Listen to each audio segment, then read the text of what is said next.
Hello, good afternoon. It's very nice to have all of you here. Actually, it's a big pleasure. My name is Rodrigo Lima. I'm a researcher here at São João de Deus, al Parque Sanitari, and I'm also a member of the SMILE organization that some of you will get to know better in one of the presentations. So I'm very happy to open this section, which is a joint effort since we are so privileged to have so many interesting talks and presentations and top researchers with us in Barcelona for a week. Our institution decided to organize to co-host this event in this afternoon to foster collaboration with those researchers, internationally known, and also the Catalan environment here in Barcelona. So it's a big pleasure to welcome you all. I hope that you have a fruitful afternoon with discussions and collaborations. We have a very nice event, and the idea is actually to present both sides of the coin, to have researchers meeting researchers here from Catalunya, organizations. So please use the opportunity, the breaks, to talk, to interact, because the main idea here is to foster collaboration. If we work together, if we work collaboratively, we go further. I would like to invite to the stage Josep Maria Aro, who is the Director of the Research and Innovation at Parque Sanitari São João de Deus, and an Associate Professor at the University of Barcelona. He is an epidemiologist and public health specialist at Johns Hopkins, and he is one of the researchers most cited in the world. He leads our research group on the prevalence of mental disorders, their treatment in primary care, and the use of ICT to assess and treat them. Josep Maria is also the principal investigator at CyberSem, which is a known organization in Spain for research groups in mental health, and he has coordinated many European projects, among them Atlas, Synchros, and Improva, which is one of the projects that we are talking today. So Josep Maria, please. Thank you, Rodrigo, for the exaggerated presentation.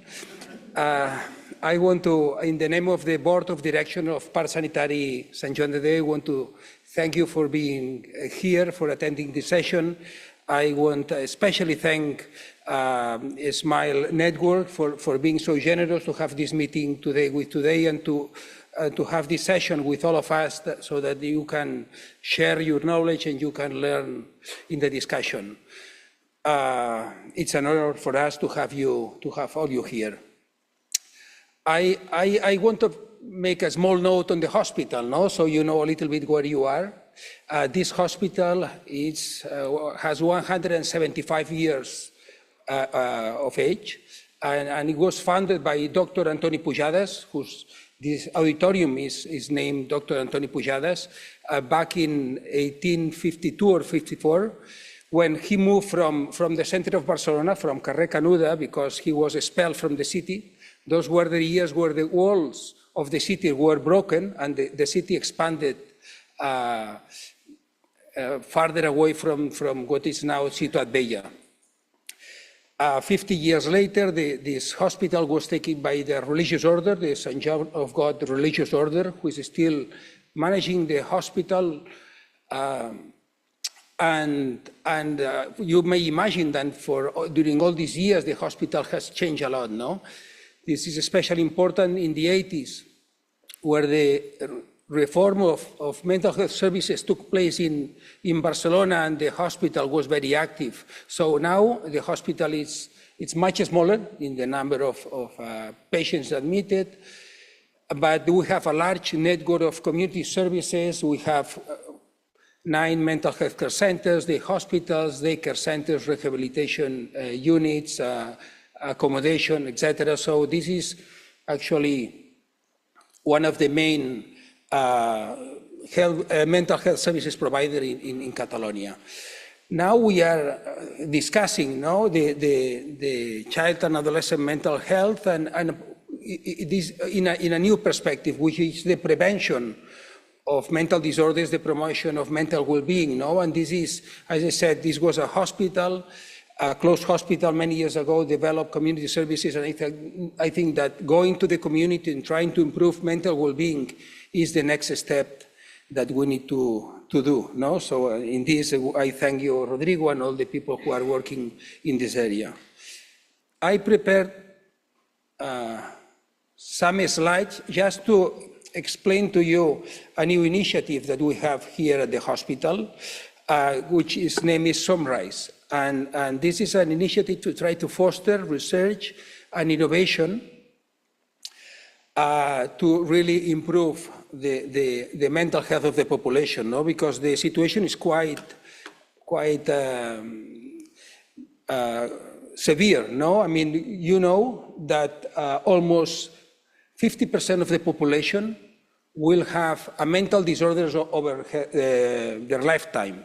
When I started studying medicine back in the 80s, I mean, the figures that we were working with was about 15%. No? And people say, no, it's impossible that 15% of the population will have a mental disorders. Actually, now the figures that we know is that almost 50% of the population will have a mental disorder over their lifetime, and that many of them go diagnosed. And if you study in primary care, for example, or in community service, which is the proportion of people having a mental disorder that I actually treated for that, it's even in more developed countries, it's about 50% only. And of those, less than half received a minimally adequate treatment. And of those who do receive the best treatment available, 1/3 do not respond. So, I mean, the level of unmet need for care, the level of research that needs to be conducted to try to improve the situation is enormous.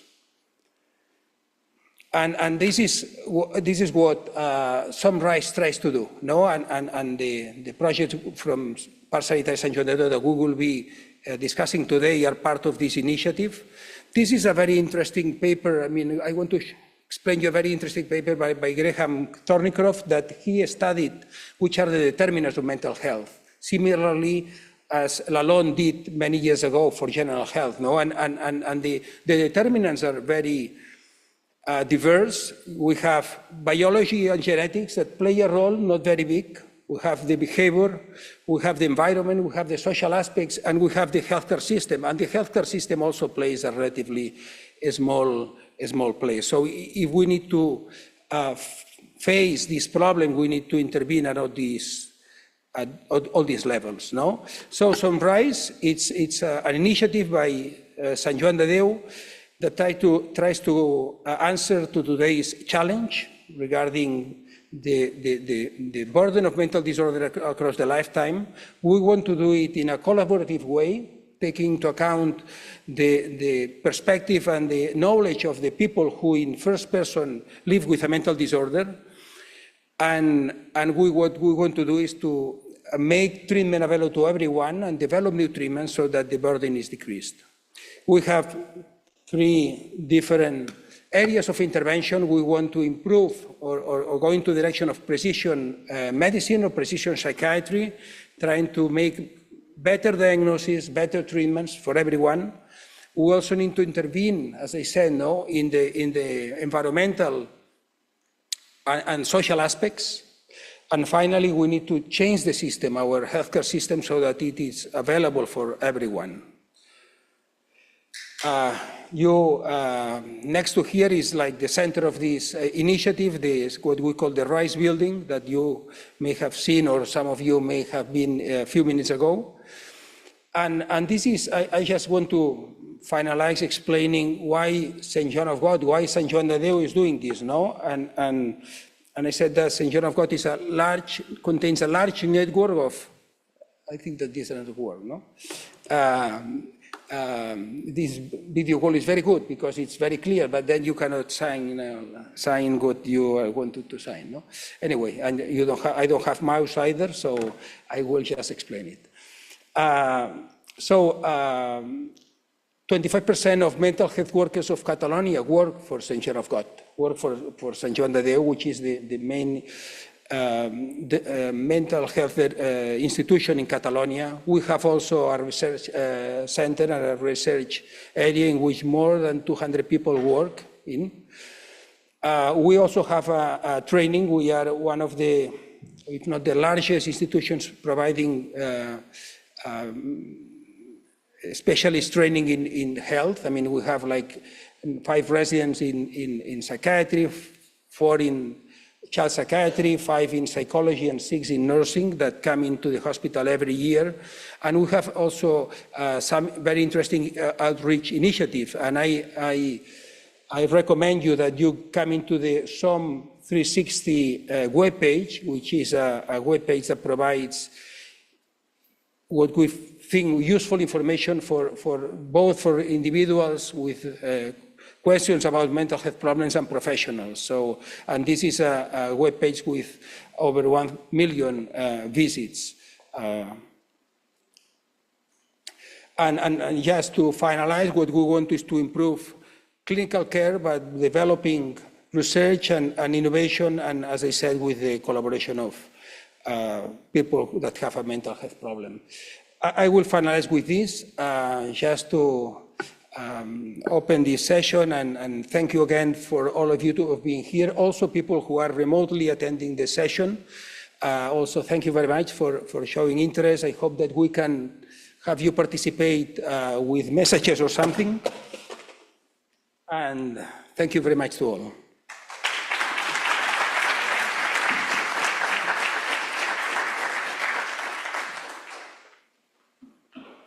Thank you, Josep Maria. So now, to continue with the program, the programs you have printed, they are not necessarily in the right order of the presentations. We keep things with a little bit of suspense and surprise to give a final touch, right? So I will, if you can put my presentation, please. I will also present here 2 projects that we coordinate with. It's me.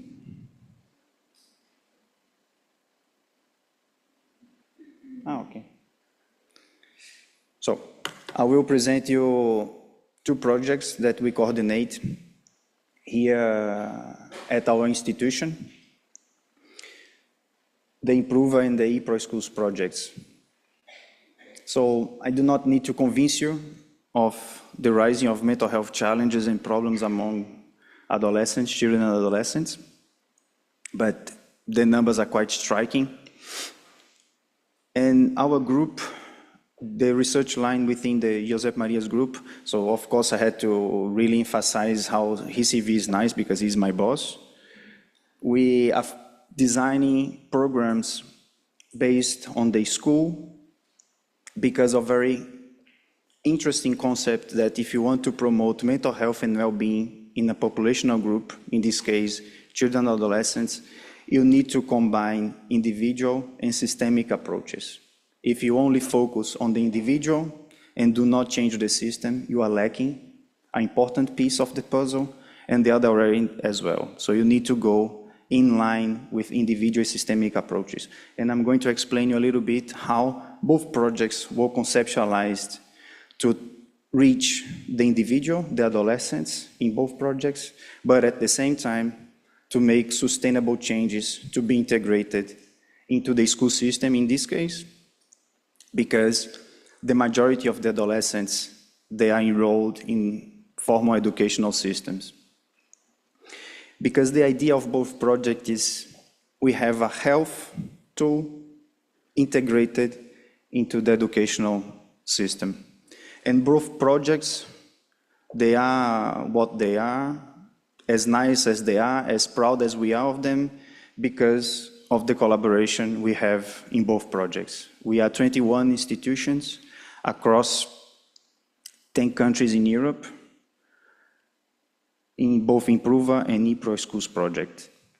Both projects, we focus on the promotion of mental health and well-being with integrated strategies, but slightly different approaches. In the Improver project, it's heavily focused on bringing programs to adolescents, teachers, and families with the main goal of mental health, and e-pro schools in the same way, but with a more indirect approach, focusing more in lifestyle changes, such as physical activity and nutrition, but with the ultimate goal on impacting on mental health and well-being of adolescents.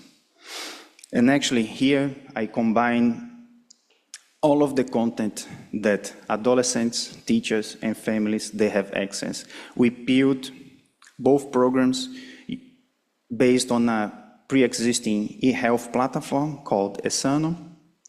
That was the base for those layers of interventions. So in a way, the programs can be updated and expanded more easily because we already have a common platform that can be integrated. So actually, in the future, hopefully, we can promote and implement parts of the project, of the program, or actually a combined piece with both projects. And for adolescents, they have access to tools to improve their self-esteem, or how to set your exercise goals, how to be more physically active. If you're stressed out, what to do, heartbroken, how to make new friends, how social media affects you, sleep, and many other factors. Teachers, they have health and pedagogical tools that ultimately would impact their teaching, their interaction with adolescents, their integration with the families in many different topics. And adolescent and development, how to implement social and emotional learning into the classrooms, how to implement the SAFE principles in physical education, teaching, and many other topics, and especially also tutoring sessions, classroom plans, and many other different topics. And the families, they also have topics in all of those contents to promote a better relationship with their children. And this is delivered, is offered to the school as a package to be integrated into the educational system, that they can download an app, adolescents and teachers, with interactive modules, that you can see here, some of the examples, some of the screenshots, that you can upload videos, audios, histories, and adolescents, they can actually interact with the module, and the module is being shaped based on some of the answers.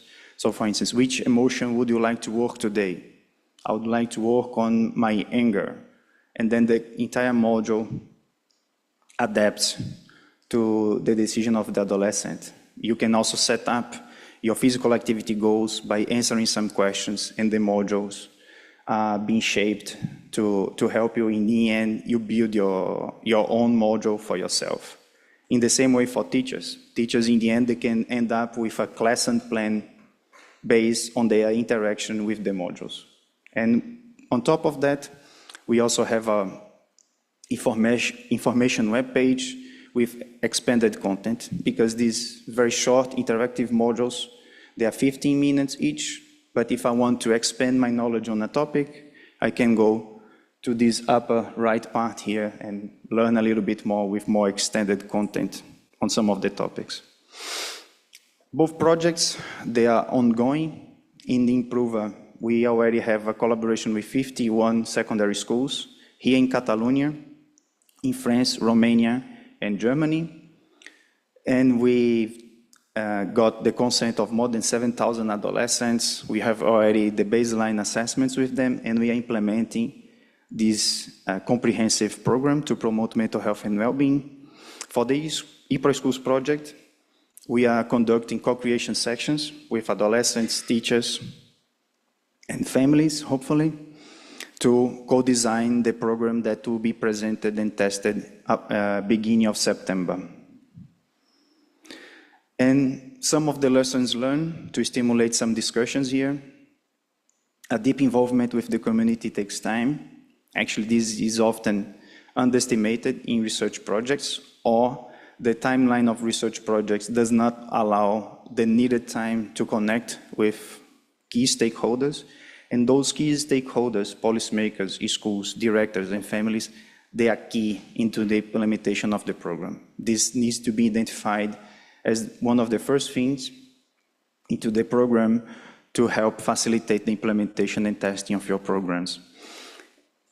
And there are some regulations that really complicate matters, like informed consent for underage, legal aspects that really complicate when we are testing programs with minors, and adaptability to reality. This is something very important. So very often we have our plans, our research goals, and the tasks completely detailed, but we need very often to adapt to the reality, to the setting of the schools. So this is also something very important in both projects, that we have a common structure, but at the same time that we are flexible enough to the reality of each of the schools, classrooms, teachers, adolescents, because in the end, the teachers and the adolescents are the ones in the everyday life dealing with the situations. We need to adapt also to their needs. And like any other program, it will need refinement, adaptation, and hopefully scaling to stay relevant and impactful. But since there are online platform programs, it can be easily adapted and implemented with updates on the system. It doesn't need a retraining from the teachers or adolescents. The connections that we build with the community, hopefully they can sustain and stimulate further development of the programs, and use established networks to embed these programs into the community, hopefully in larger scale, and test large-scale implementation. And actually, there are some next steps that are possible. Currently, we do not offer personalized digital services to connect adolescents with a psychologist or with a healthcare provider. But this is something that it's possible to be conducted, and it's in our planning to conduct secondary and tertiary prevention and intervention. Online therapy and guidance connect to public healthcare, because ideally this health tool integrating into the educational system is also feeding back the healthcare information about this community.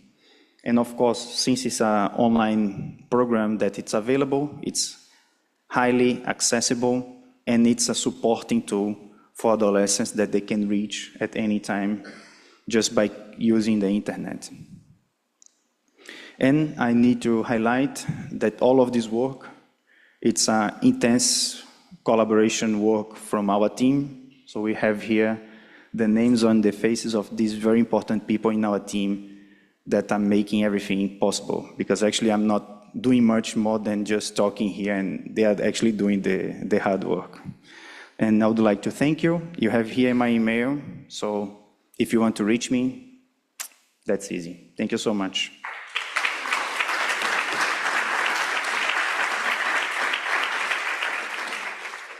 And to continue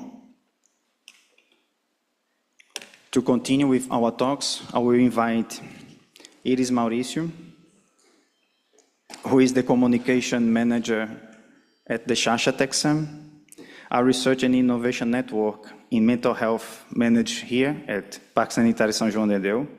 Iris is a journalist with more than 12 years experience in communication, in strategy, and project management.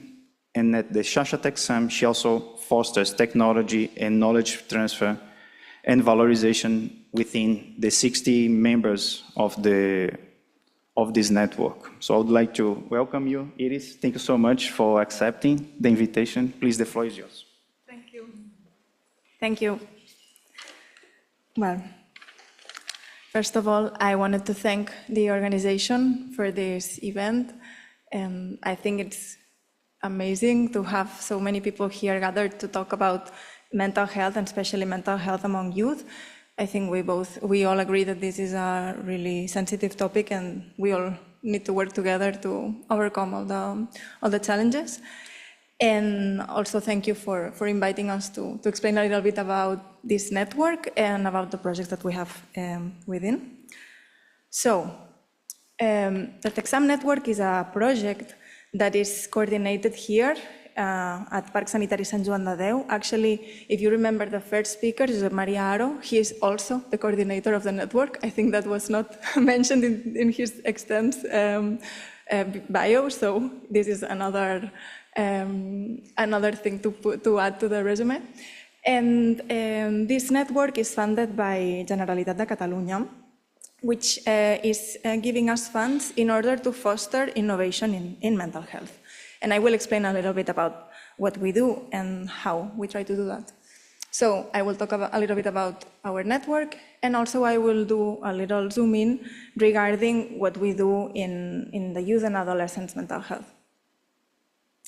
So about our network, what we are trying to do, so our mission is to accelerate tech transfer and valorization and knowledge transfer in order to promote people's well-being, because we have a vision of people enjoying of a greater mental health and to have access to the proper treatment. So more or less what Josep Maria was saying in the beginning. And how do we try to do that? So if you see like the small circle over there, that is like the innovation ecosystem in mental health. And we try to learn a lot about what's going on in this ecosystem, especially in Catalonia, because our members need to be Catalan, but we have also an interest internationally. And we try to bring all the knowledge and all the technologies that we have detected that have been developed in this ecosystem to bring them closer to where they could be useful.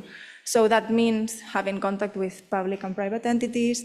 That means having a really close bond with associations and with people with mental health problems, like individually.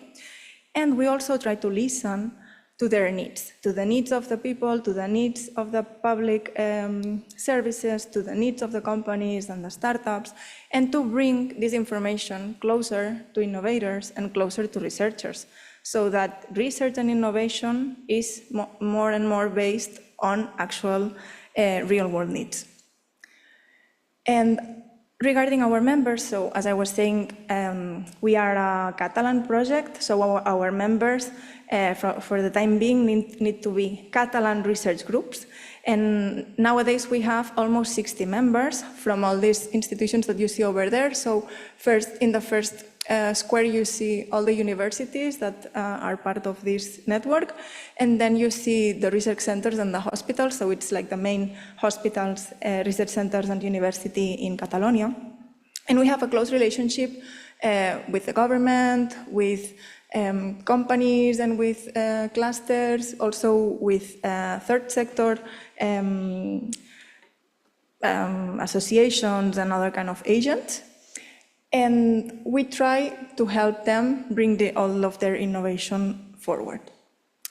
So our strategy is based on making that happen. So we try to broaden the knowledge of our members and also have them work together, because we are a network and we believe in collaboration and also in making things happen through working together.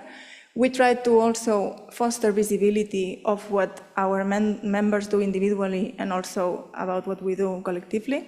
We try to overcome access barriers. So once again, if you remember the two circles, sometimes it's hard to make like innovation go this way and information go that way. So we try to overcome all of these barriers so that it is easier for information to reach the ones that need it the most. And then we have like two key strategy verticals, like gender equity and the inclusion of people with mental health problems. And these two key strategy lines are, you can see them in all of the activities and the actions that we lead as a network. So when we want to foster tech transfer, when we want to foster that knowledge goes and overcomes barriers, how do we do that? So the first thing that we started doing was to develop our own portfolio. So we have meetings with all of our members and we ask them, hey, what do you do? What are your research results? And what of those research results that you have, which are the ones that you believe that have more potential to be transferred? And with this information, we have put together our portfolio. which is a science-based portfolio, and now it has like more than 400 solutions. So our portfolio, in reality, it's like an Excel file with a lot of like columns, but we try to show a little bit of the contents of this portfolio with this segmentation. So each of the items in our portfolio is classified regarding of the target of the area that it targets and what kind of technology or approach this solution has.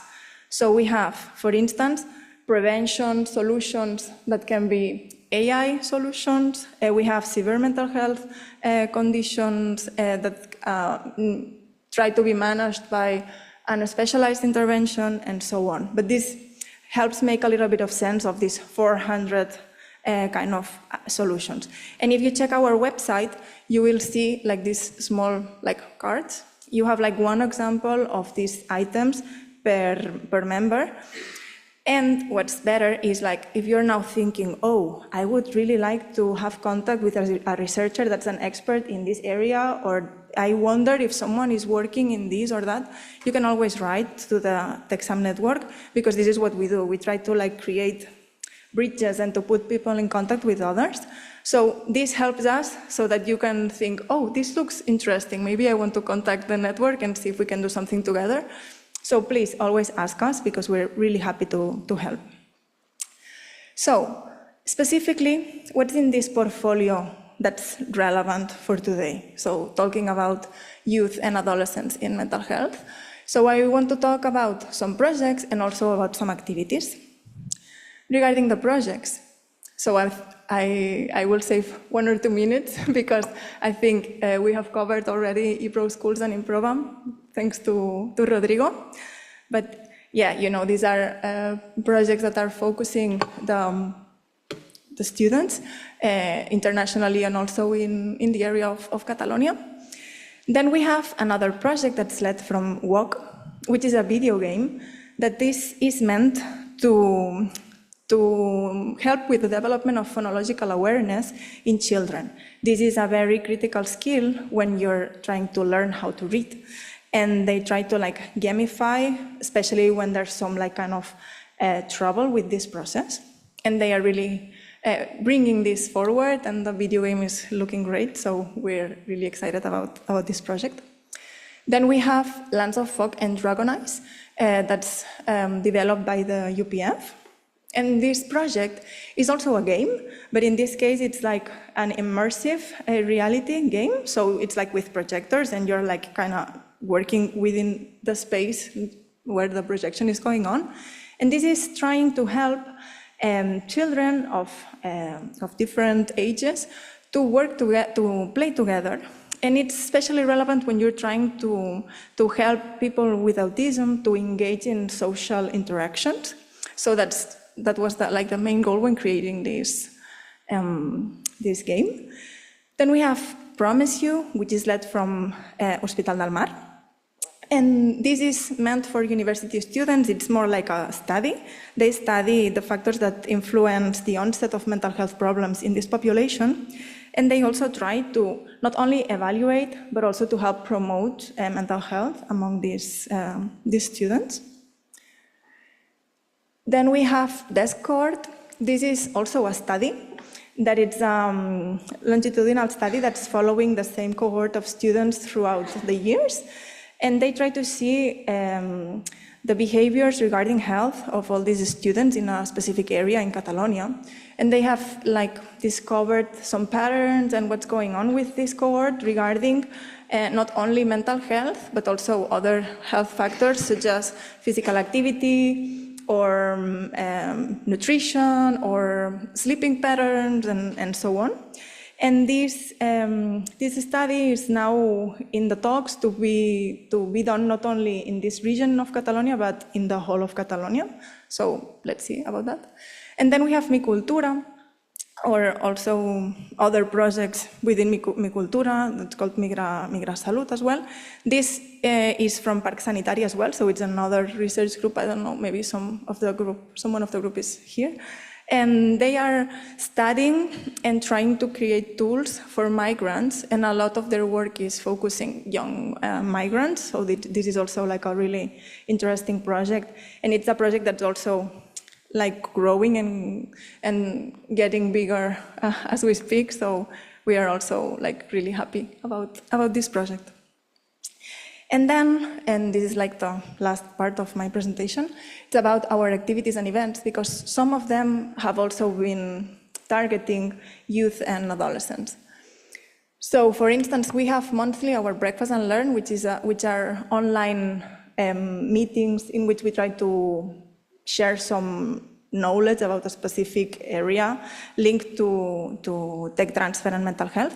And we have developed a strong connection with UNICEF, and we have done several things with them, and one of them is that we invited them to our Breakfast and Learn, and our plan is to keep doing more Breakfast and Learn that can address youth mental health. So that's why we were talking about these capsules.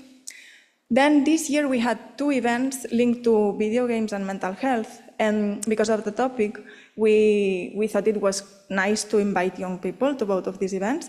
This one was more focused on professionals to talk about whether video games can also be a tool for good and not only like something we have to worry about. And we invited, in this case, these girls. They were there to explain their experience as people with autism. And we had more than 150 attendees to talk about that, and some of them were like really young, not all of them, but some of them.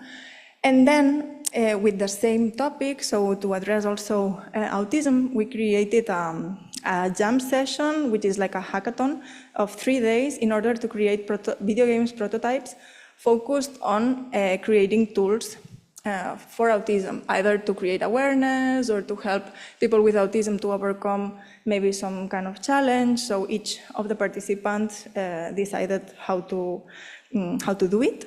And this was only for students. So we had 170 high school students thinking about how they could create video games that were meant for good.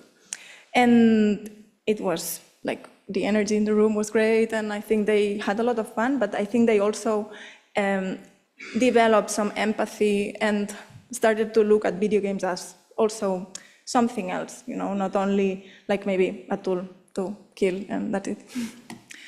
We also had last year some students, some research, some health students come visit. This is the RISE Center, visiting us so we could explain a little bit about the ecosystem in innovation in mental health.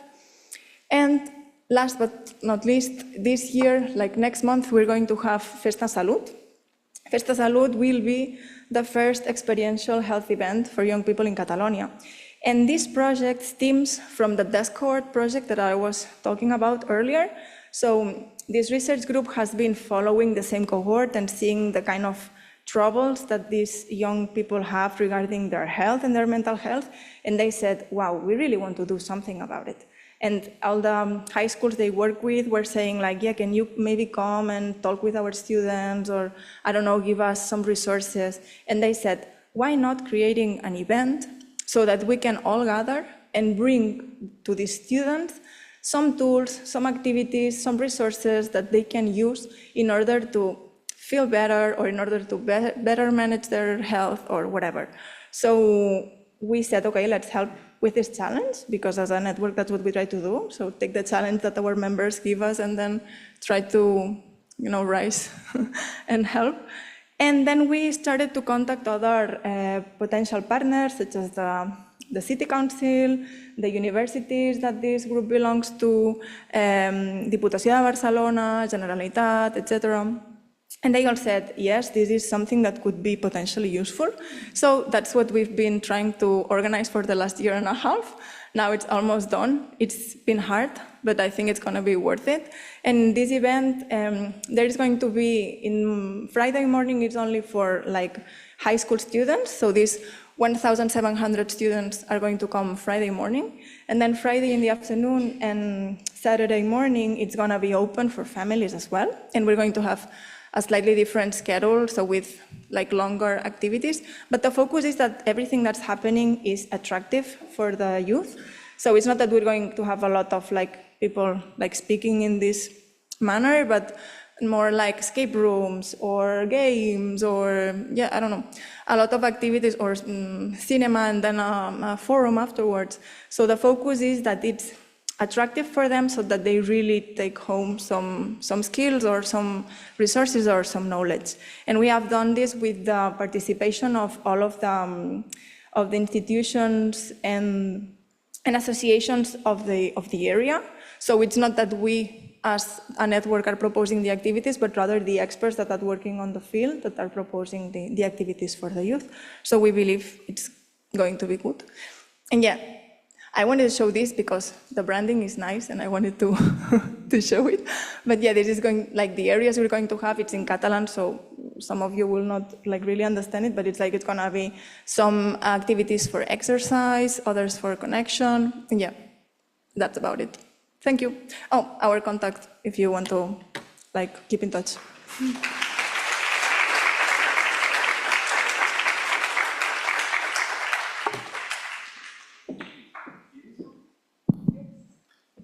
Questions? Yep. Okay. I forgot, sorry. No problem. So I will open a few minutes for questions, also for Iris, but also for me regarding both projects. So if you have any questions or comments, or we have people here with the microphone that can help you. Until you think about a question, I actually have two for you, Iris. You mentioned that the Xarxa Tech Sum is focused, it's only collaborating formally with researchers from Catalunya, because this is part of the agreement. But for instance, if one of the international researchers would like to sign up for a breakfast and learn, they could sign and watch some of those webinars? Yeah, all of our events and webinars are open and free, so everyone is welcome to join always. And the only thing that's only for members is when as a member, you can ask for specific mentorship or consultancy, and that you can only apply if you're a member. And sometimes we also organize training lessons or training seminars, and those are only for members. But for the rest, everything we do is open, because our goal is to create these bonds and to create these connections, like national, international, regional. So yeah, we're always happy to help and happy to welcome everyone.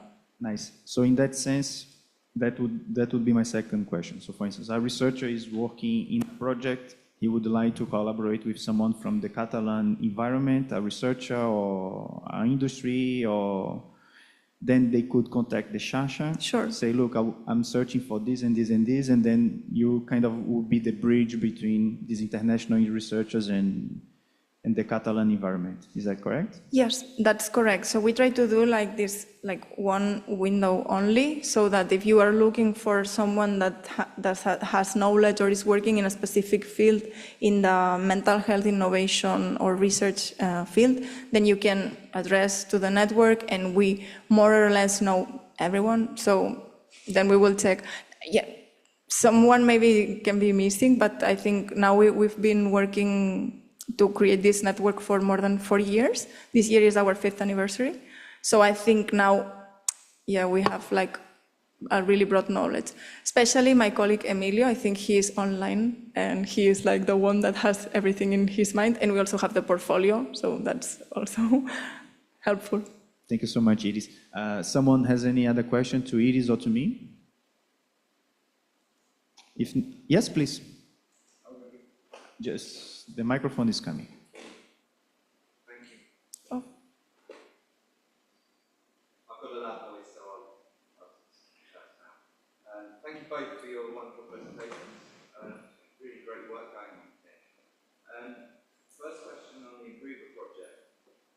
You mentioned you've collected like some baseline data questionnaires. Can I ask you what are you looking at with those questionnaires? Our primary outcome is overall mental health and well-being. We are using the strengths and difficulties questionnaire for the primary outcome, and this questionnaire you get an overall score, but you also get the sub-score in 5 domains, and we also doing some other secondary outcomes. such as social isolation, anxiety, depression. All of the questions are validated, and most of them in all of the 4 languages that we are using: Catalan and Spanish here in Spain, then Romanian, German, and French. So we have a series of secondary questions, but the main outcome would be overall mental health. Any other questions? Yes, Amika? Thank you. Thank you for, does this work? Yeah, Yep. it does. Thank you for both presentations. And I have 2 questions, and you can share them between you. Okay. The first one would be, do you have any idea on what kind of, what part of the population you're reaching? Like in the first presentation, we saw what level of mental status the population is you're reaching. So they're reaching the first ring, or that would be the first one. And the second one, you were talking about systemic changes that would be needed to, in fact, really bring about a real big shift in it. So if you would say that is on the long term what you would reach for, you have any ideas, or you collect any measures on if you see these kind of systemic changes that maybe as an effect of your project or any other big things you did already in the last years? I can start with the second, and then if you want to, you can talk about systemic changes. We are measuring them indirectly. So for instance, we are doing qualitative interviews with school directors and teachers to understand whether the project made changes at the level of the school. But from conception, we try to design both projects in a way that they could be integrated as a tool into the educational system. We have tried to involve those stakeholders early in the project, but very often those policymakers, they actually ask us to have a more final product with some preliminary testing before we are actually able to shape the program in a way to further development, which is not a problem. It's a demand and a procedure for them. So in that sense, it's a 2-step project, process. From conception, it's conceptualized to be integrated, but at the same time, the discussions are actually starting now. We actually have planned some sections with policymakers to talk about both projects now that they're more further developed, to see what would be the necessary changes and adaptations to be implemented at community level. And if you want to talk about which layers, because I think the Xarxa is actually reaching the entire Catalonian environment, right? Yeah, so it depends on the question. I don't have the numbers because I can talk about as a network, we know that we have influence in the research groups. That's what we know for sure.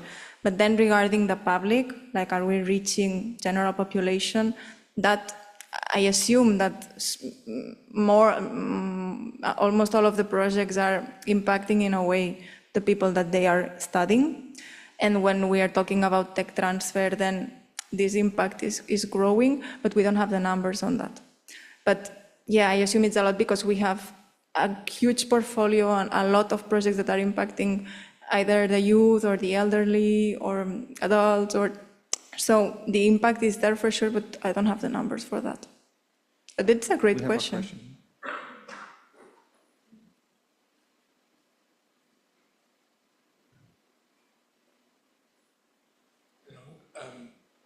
It's not No, working. it's not working. No. No.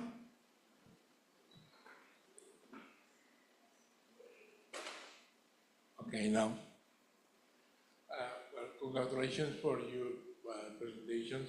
I think the project is very interesting. But I have questions because it seems to me that according to what you explained, the project is mainly focused on general mental health and emotional well-being, which is so general, which in terms of intervention, I'm not sure how effective could be the project. In the second part, you suggested that you could provide technology in order to identify problems linked with healthcare, etc., which I think the second step could be really interesting.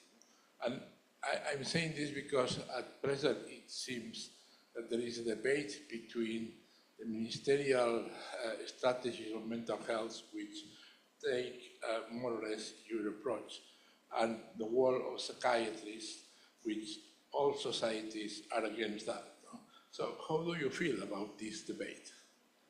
It's a very interesting debate. Actually, self-administered questionnaires, they have many limitations. But to the best of our knowledge, we did a deep research on that. For the type of project like Improva, which it's a universal program to promote mental health, to focus on mental ill-being, it wouldn't really represent the potential changes in the everyday activities and feelings and management of the feelings of the adolescents. And from our search, the best questionnaire that measured not only the status of the adolescents in all of those areas that we could reach, all of those constructs that we can reach eventually, actually is the most sensitive to change, which in an intervention is very important. So it would be the most sensitive to change if we see impact of the intervention. But of course, there are many limitations, and in the size of both projects that we are reaching thousands of adolescents in each one of them from different countries, we also needed a validated tool with cultural adaptation in different countries. And it was the best questionnaire in our evaluation that could represent this in the 4 countries that we are studying. And actually, the preliminary results from the baseline questionnaires shows that we have the impression that it's well tuned to the scenario we were expecting from the literature and some previous data analysis that we have been conducting. So for instance, we also have access to the HBSC database. So we knew approximately what we expect regarding the mental health status of these populations. Thank you very much. I do not know if I answered everything you wanted, but we can talk more in the coffee break. But this is a very important point for discussion. I need to thank you, Iris, for your nice presentation. And now, let's continue with our program.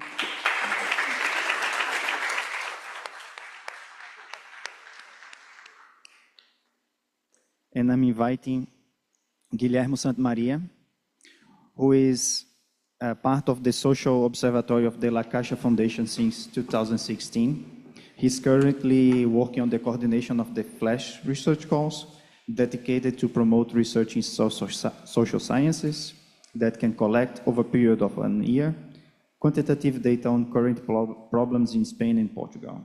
Guilhermo also coordinates the interview section of the Observatory Café, an audiovisual space intended to collect the reflections of prominent experts in relation to substantive issues in the current socioeconomic status. Guilhermo, thank you for being here, for accepting. It's a pleasure to have you here. You have 10 minutes for your presentation, and then we have some questions afterwards. Thank you, Rodrigo. Thank you also to the organization for inviting us for this symposium. It's not the typical place where we are used to be, but we are very happy to be here because you interest us very much. Well, I will do a 3-part presentation, a very, very brief introduction to La Caixa Foundation and the Social Observatory, a very quick dive into our research goals, and then some numbers, some examples.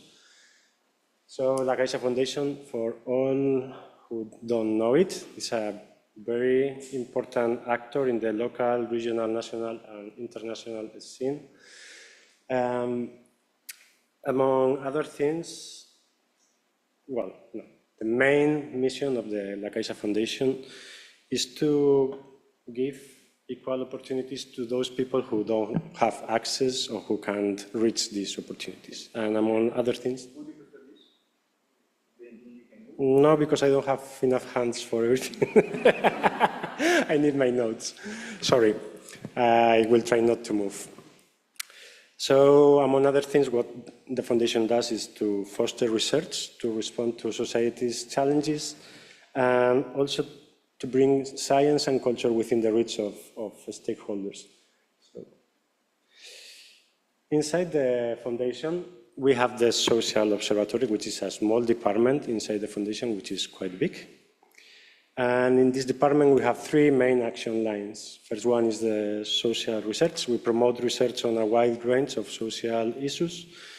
Then we communicate the knowledge not only from our research goals, but also from all sources of social sciences through publication activities and audiovisuals.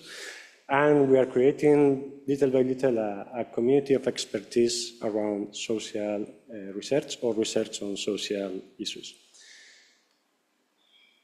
And I came here today to explain you a little bit about our social research goals. We are going to zoom in a little bit on our research brand, and we have three different competitive research goals.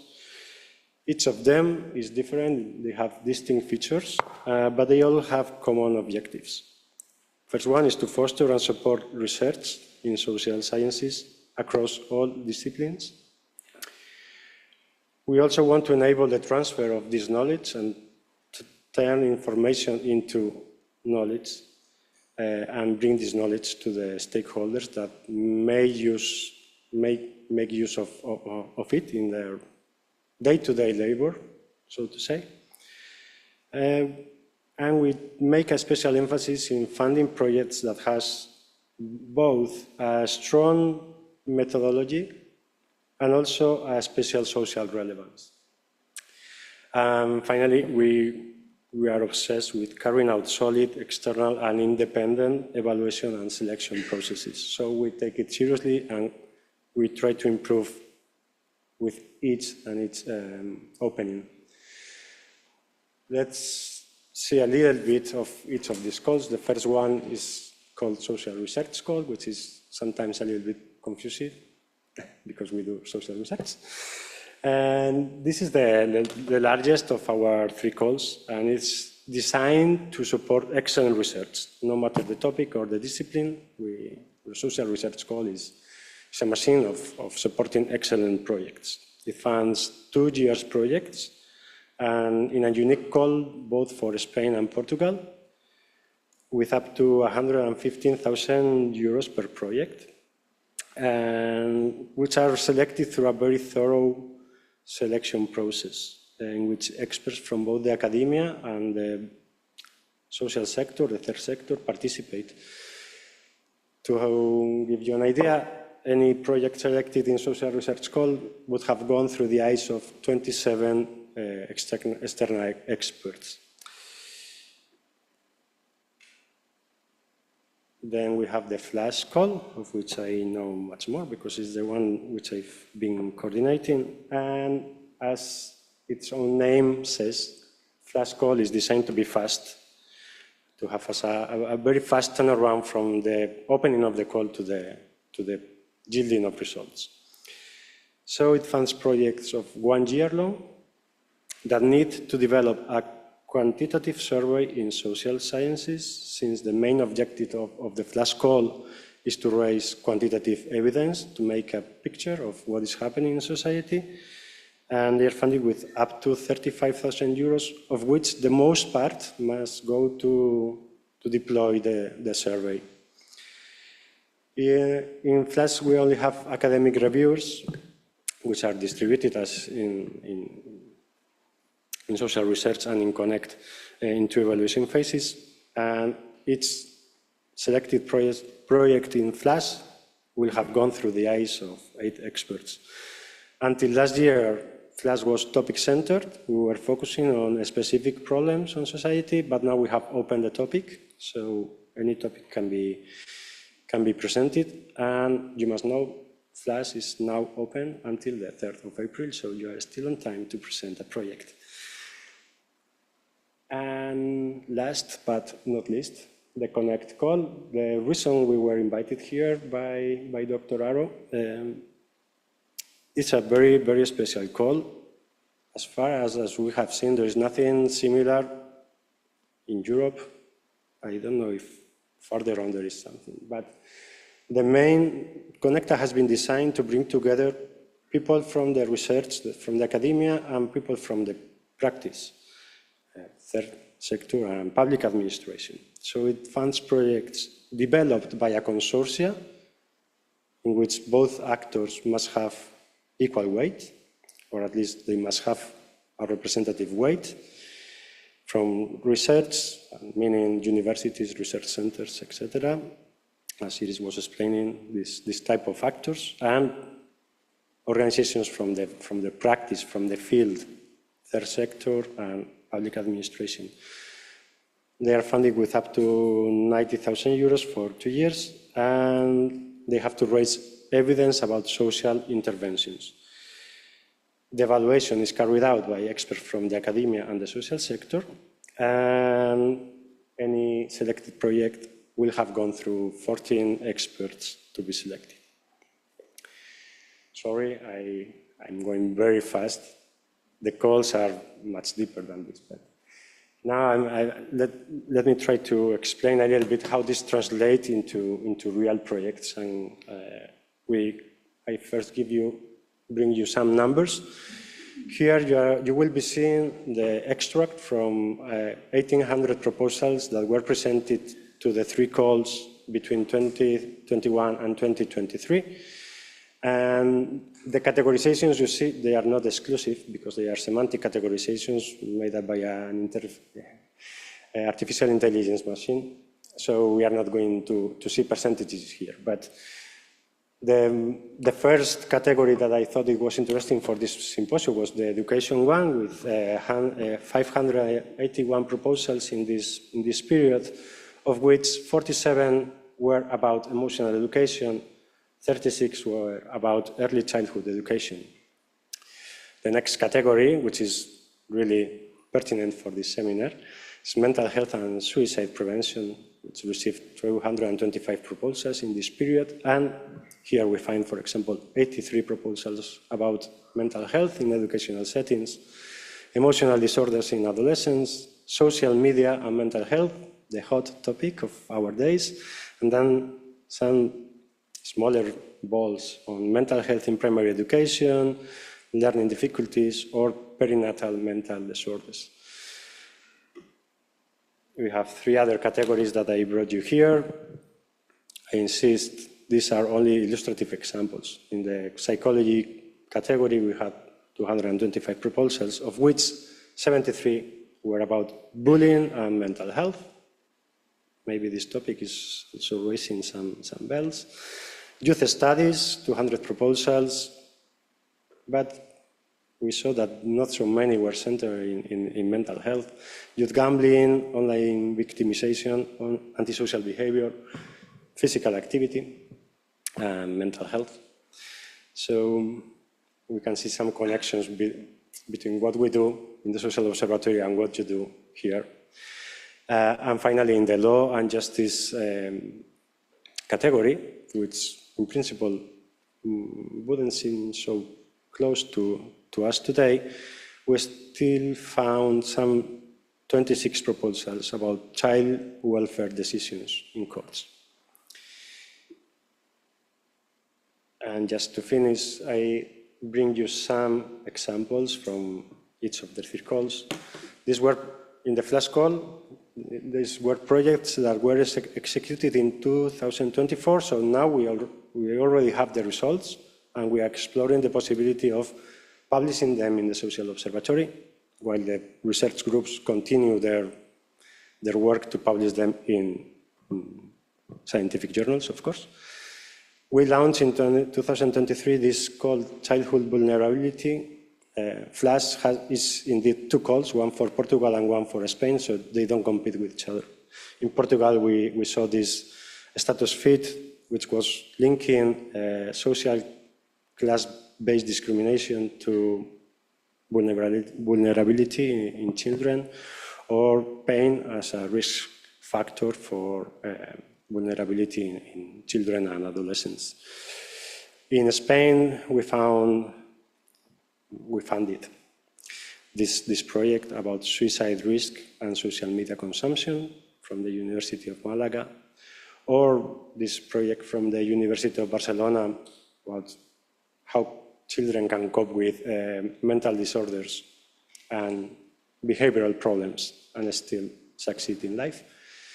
And I like very much this last example because it comes from a call which in principle doesn't have anything to do with mental health or children, which was the social impact of climate change.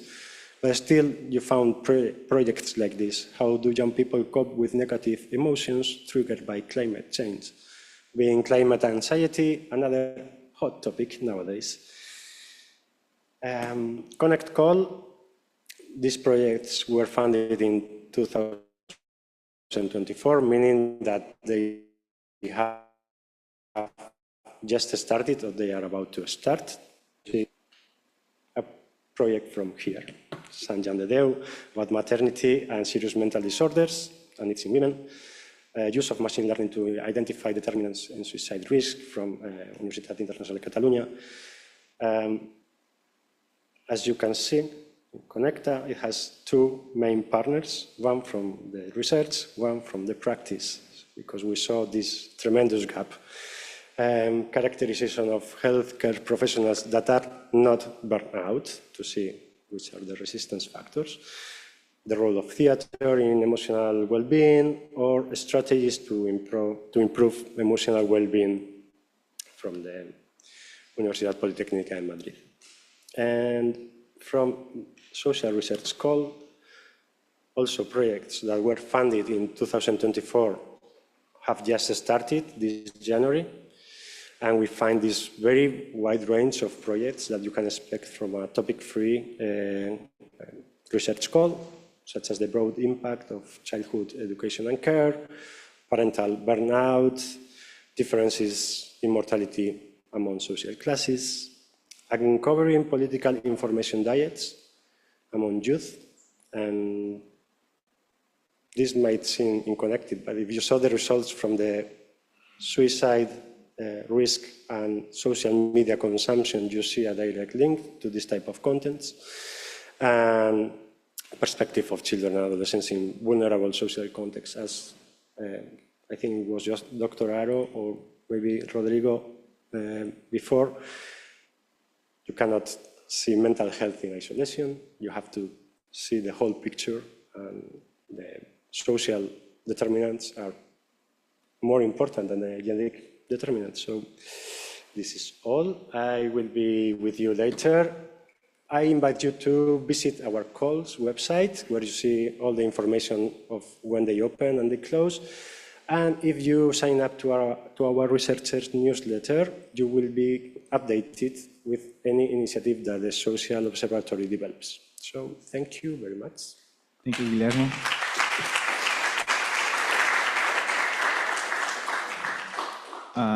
Anyone from the audience has a question for Guillermo?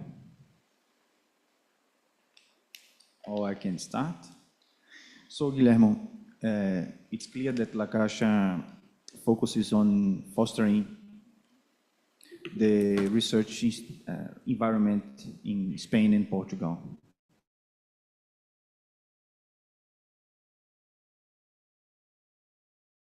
But since we have an international audience here, I would like to turn outside those two countries. So, for instance, in Poland, they can be signed up as a collaborator without receiving funds, but being listed as one of the collaborating universities, centers in one of the calls?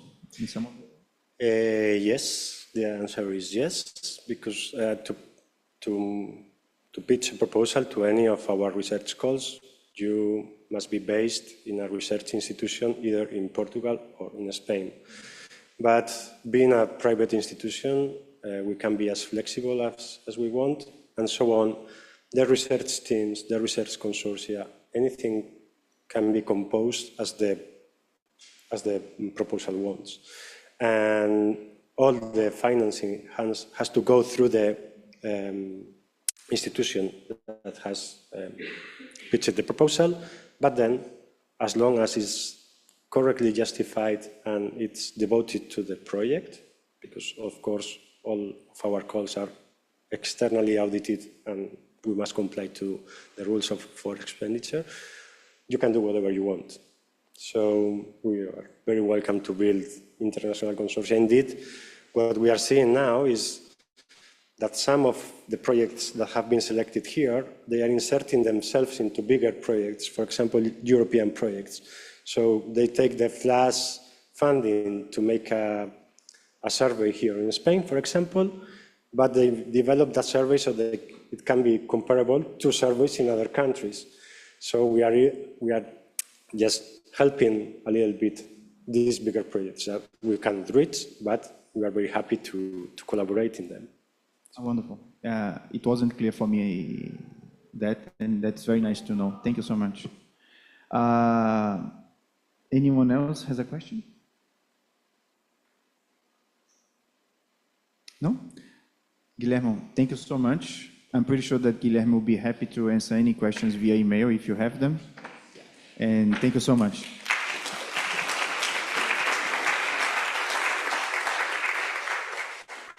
So, for the first section of our afternoon, I will invite to the stage my colleague, Paul Gomes, who is a psychologist with a master's degree in child and adolescent clinical psychology.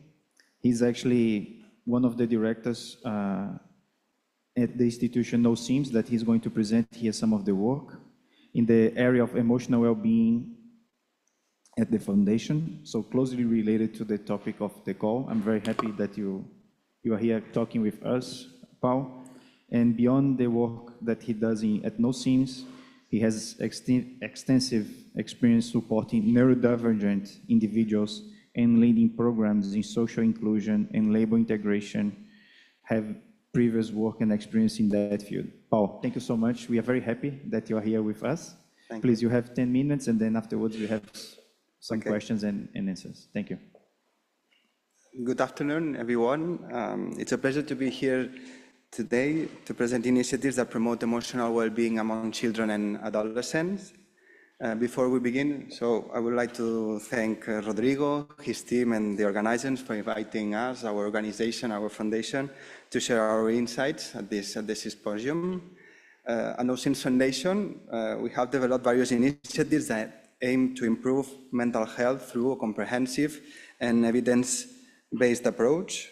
Today, I will introduce two key programs, Com2 and COA, which focus on prevention and professional training in emotional well-being.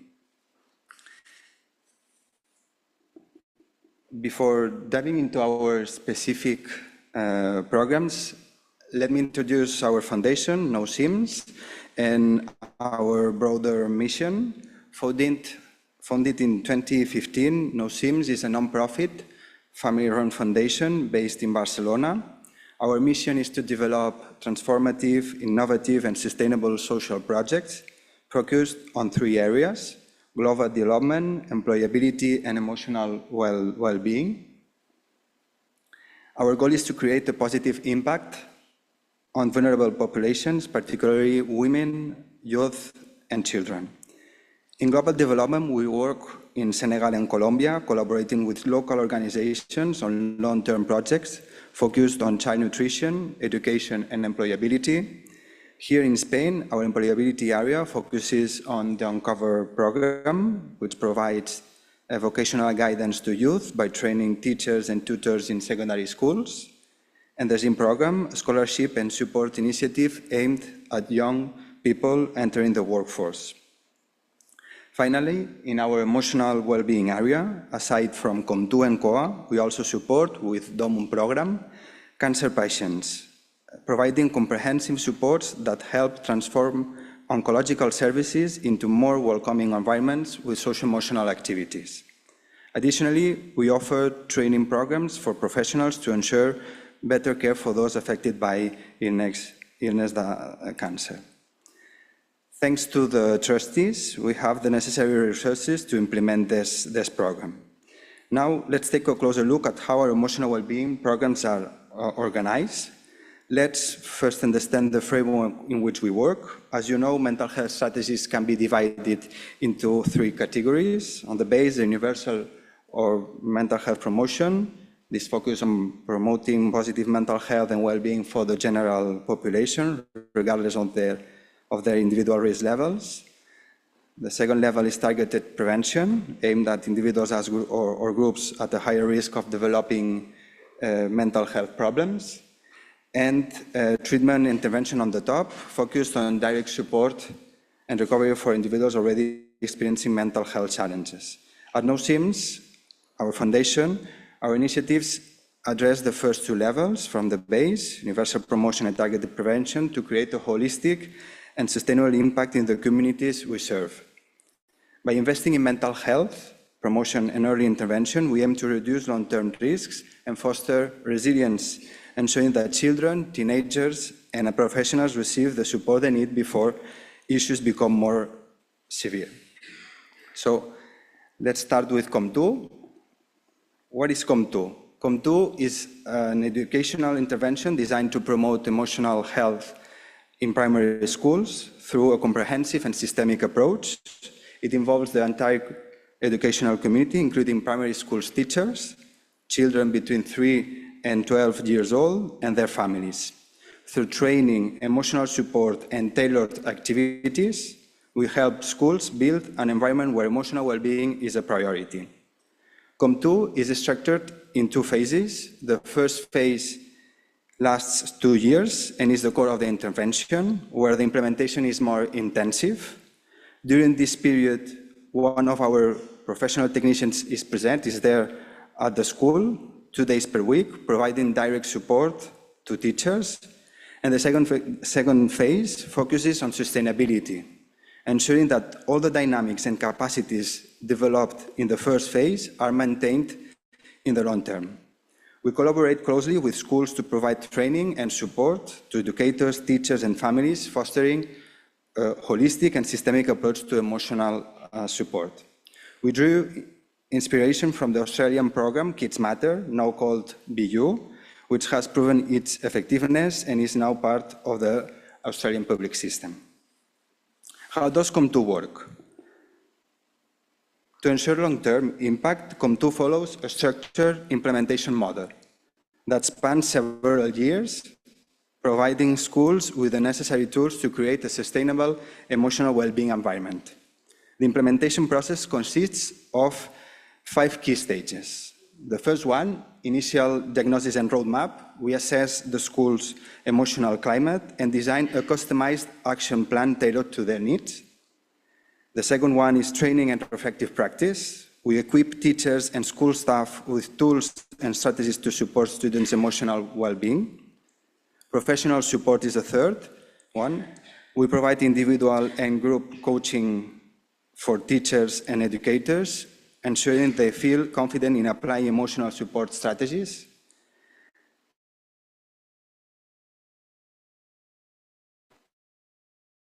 Well-being activities is the fourth one.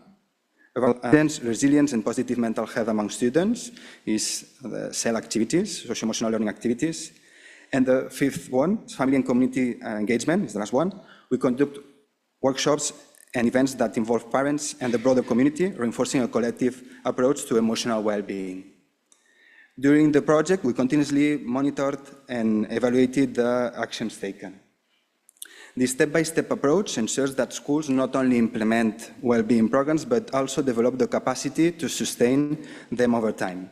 In the sustainability phase, the Equip Impulsor, the driving team, is a dedicated team of 3 schools professionals from the own schools, takes responsibility for managing and implementing emotional well-being activities across the entire school community, ensuring that the emotional support structure remains strong in the long term. Here, one of the key learnings that we have in the program is teacher motivation, and the involvement and determination of the school's leadership are a key factor for sustaining the program. So far, our experience has been positive, although it is still early to make definitive conclusions, since we have only a few schools in the last stage of sustainability phase. In just 6 years, COM2 has reached 25 schools with these numbers, impacting children, professionals, and families. To measure our impact, we conducted a study between September 2020 and June 2023, comparing 3 high-complexity schools implementing COM2 and 1 control school that did not participate in the program. We used validated psychological scales, focus group, and interviews.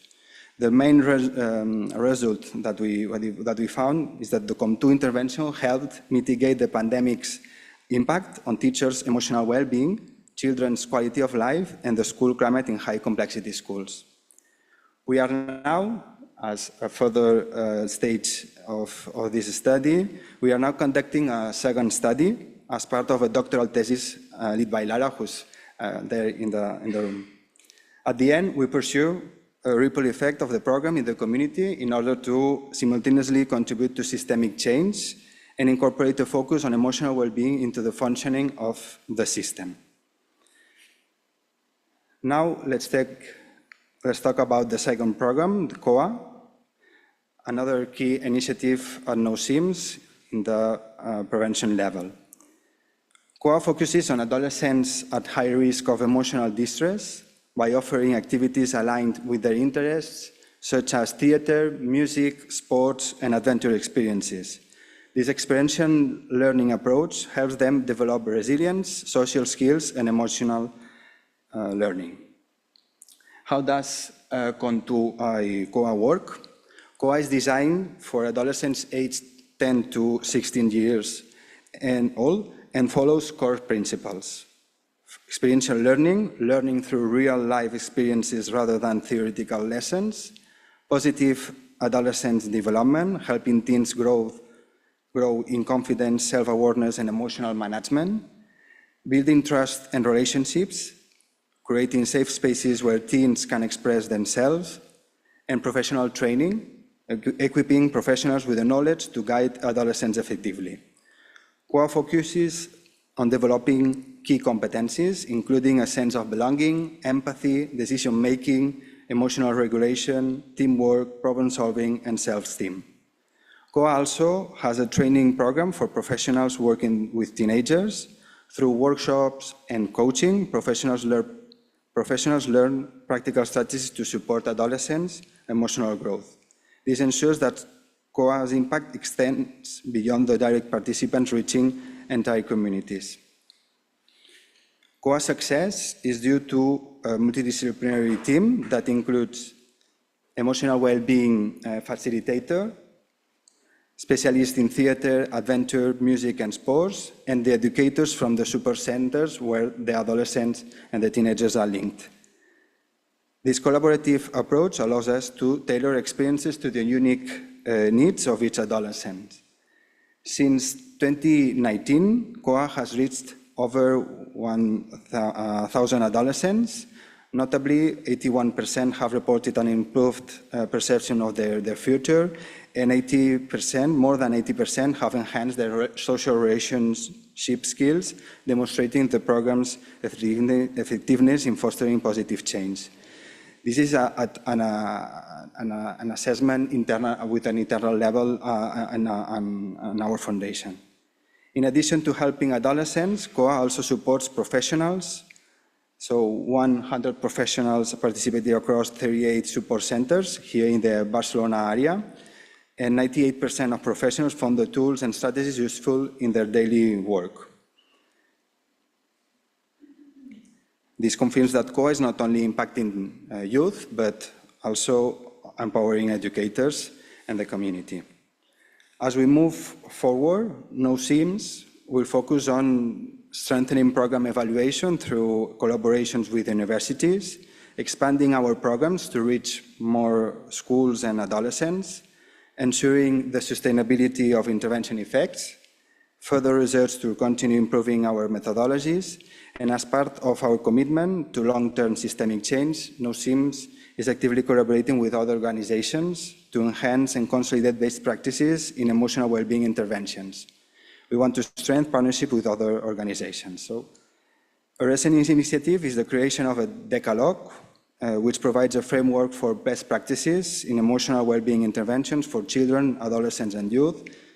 Some of those present here in the room were actively involved in the process. This collective effort brings together 19 programs from 15 organizations from Catalunya. The Decalogue is set to be published during 2025, so we will try it, and we hope it will serve as a valuable guide for shaping future emotional well-being intervention. So that's it. On here are all the people behind these two programs and in our emotional well-being area. On the left, you have the technicians from the COM2 program, and on the right, you have an emotional well-being area team. And without them, we wouldn't be able to do what we are doing. And I want to thank you all for your attention. Although English is not my first language, I hope I have been very clear and understandable at this presentation. And so thank you very much for your time and attention.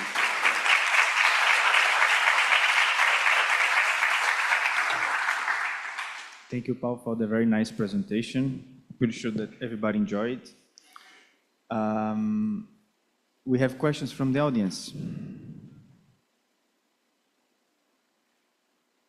Otherwise, I will make all the questions. Guillermo, please. Thank you, Paul. Just how do you reach the teenagers in COA? Or do they reach you? Yeah, the teenagers are linked to the centres oberts. Sorry, the adolescents are linked to the. So sorry, because I'm not enough. Adolescents are linked to the centres oberts, centres socioeducatius diurns, is the support centers for youth. They are connected in the protection child system, so they are in high risk level on the top. Very nice. Any more questions? We have one more. Yep, over there. Our friend Claudia. Hi.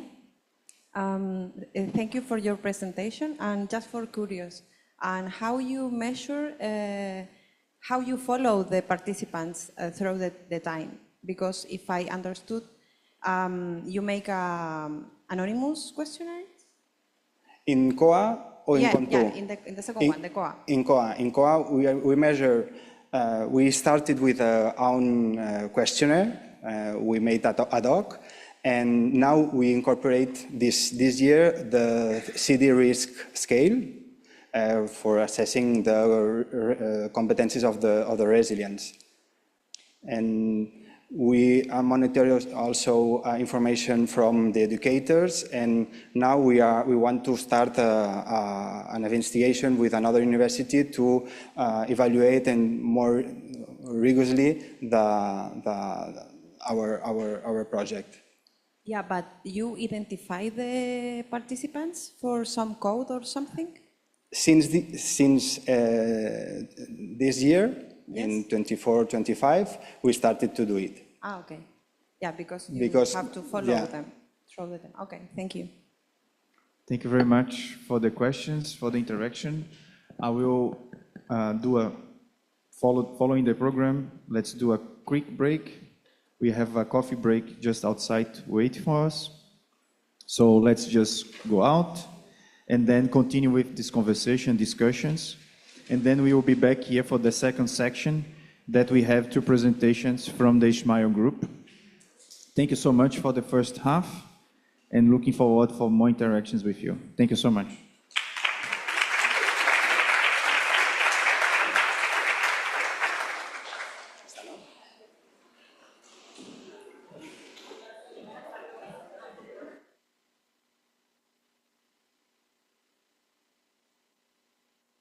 Nos podemos hacer una foto que le he pedido a Sonia. De hacernos una foto de la...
Good afternoon. Hello. Let's come back to our seats.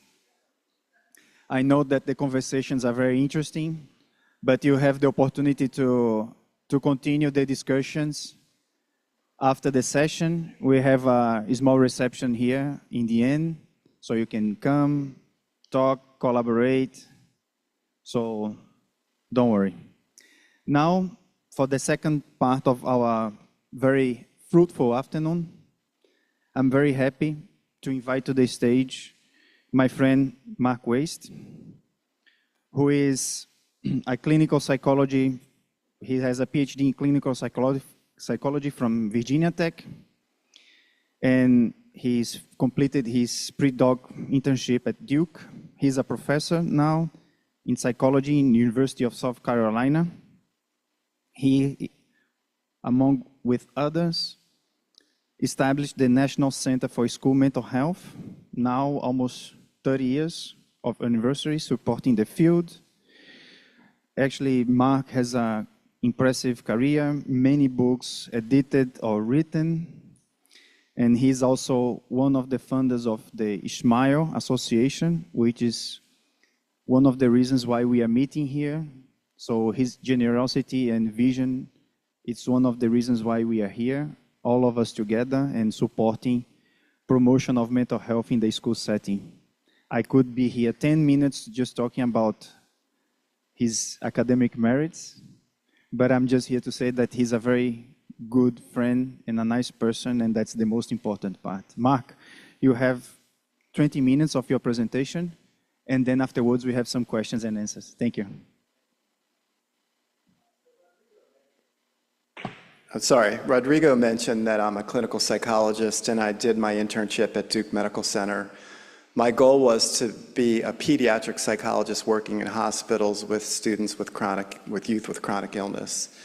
And then I couldn't get a job doing that, so I ended up working in the schools. And immediately had this fundamental realization that youth don't access mental health in clinics.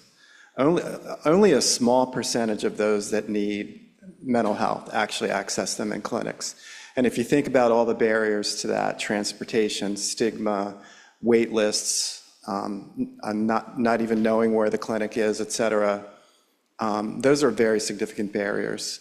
So with colleagues, we began to integrate mental health into schools to complement the work schools were already done, which offers tremendous advantages to schools with this enhanced resource to help students in need, but also really helps the mental health system to be more accessible and relevant. So this has been my whole career. And one of the things that I've been focused on most is building communities of practice at multiple levels of scale. That could be in a school building, that could be in a school district, that could be in a state, a region, a country, and across the world. And the idea with communities of practice is that if we work together, we build a collective intellect that's smarter than our own intellect. And so we have to convene the right way and move discussion to dialogue, to collaboration, to policy change. So I've been privileged to be part of this international movement around school mental health or school behavioral health, and we use both of those terms, going back to 1998, when we began to start another group called the International Alliance for Child and Adolescent Mental Health. That eventually closed, and then with my good friend Kathy Short, one of the key leaders in this field, in 2012, we created the School Mental Health International Leadership Exchange, and it's been a great privilege. So I'll briefly talk about SMILE and its history, and provide a little bit more detail from two recent experiences. And thrilled to be here in Barcelona, my first time in Catalunya, Spain, my first time in Barcelona. Thanks to Rodrigo for hosting us. We're having a really great meeting. SMILE has also created another group called the Holistic Behavioral Health Alliance that Dave Stodden helps to lead, and you'll be hearing from him right after me. So since SMILE was started in 2012, we've again had a role in promoting this global collaboration and dialogue around advancing effective mental health programs for students in schools.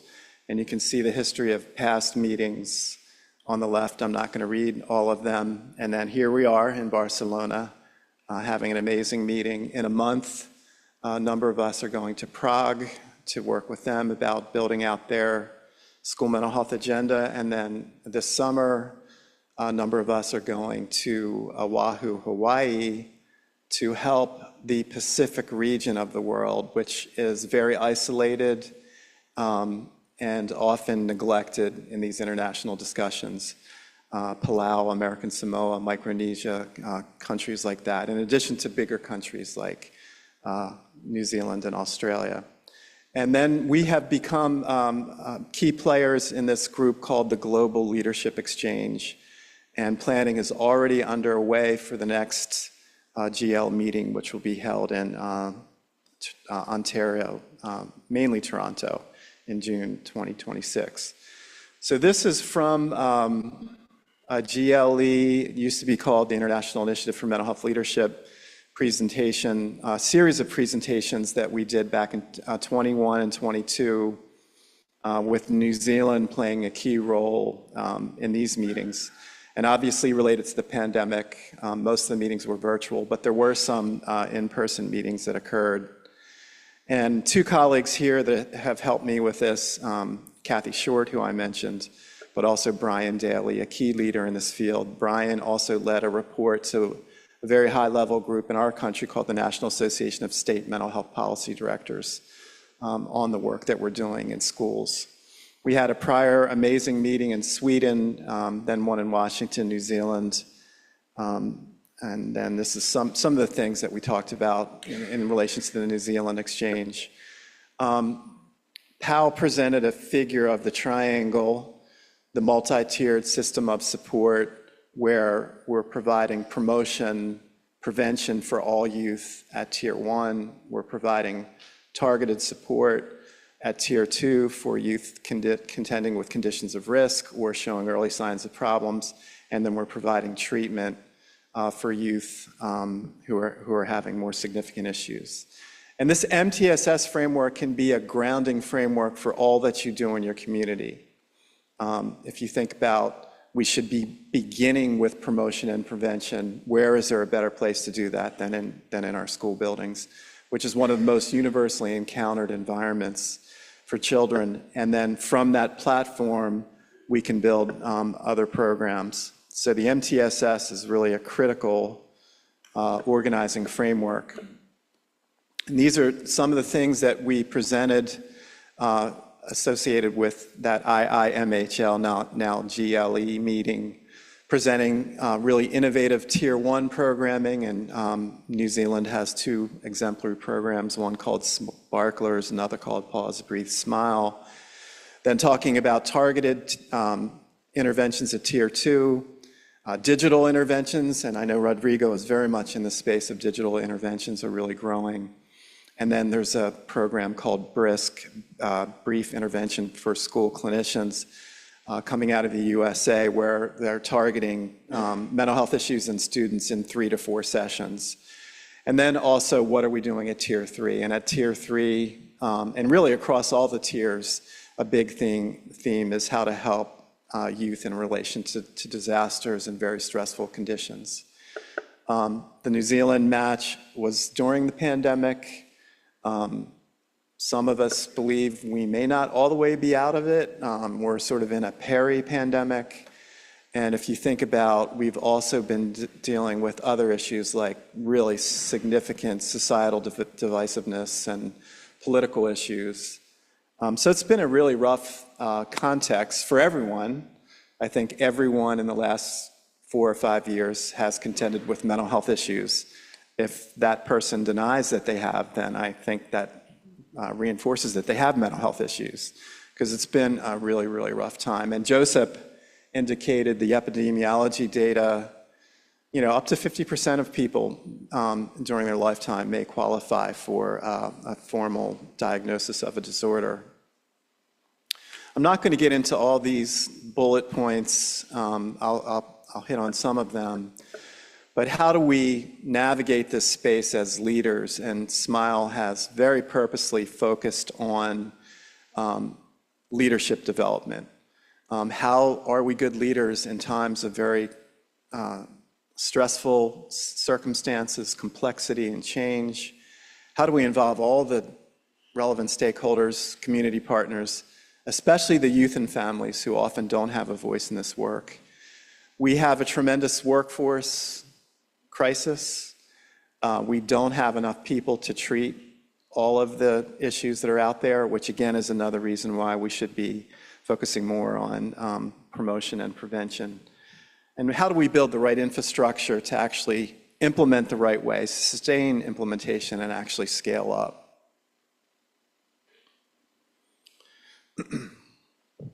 These are just some of the themes, and some of these themes were reflected in the prior presentations.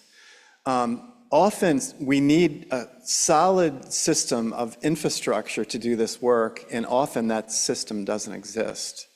As an example, to coordinate this work in schools, you need a really strong team that's empowered to meet at least twice per month, that has the right people on it, that has a data platform that works, that have people that know how to do database decision-making, and think about that team then with input from students and families and other community partners, selecting the right practices at each of the tiers, installing them, refining them, aligning them across the tiers, assuring cultural responsiveness.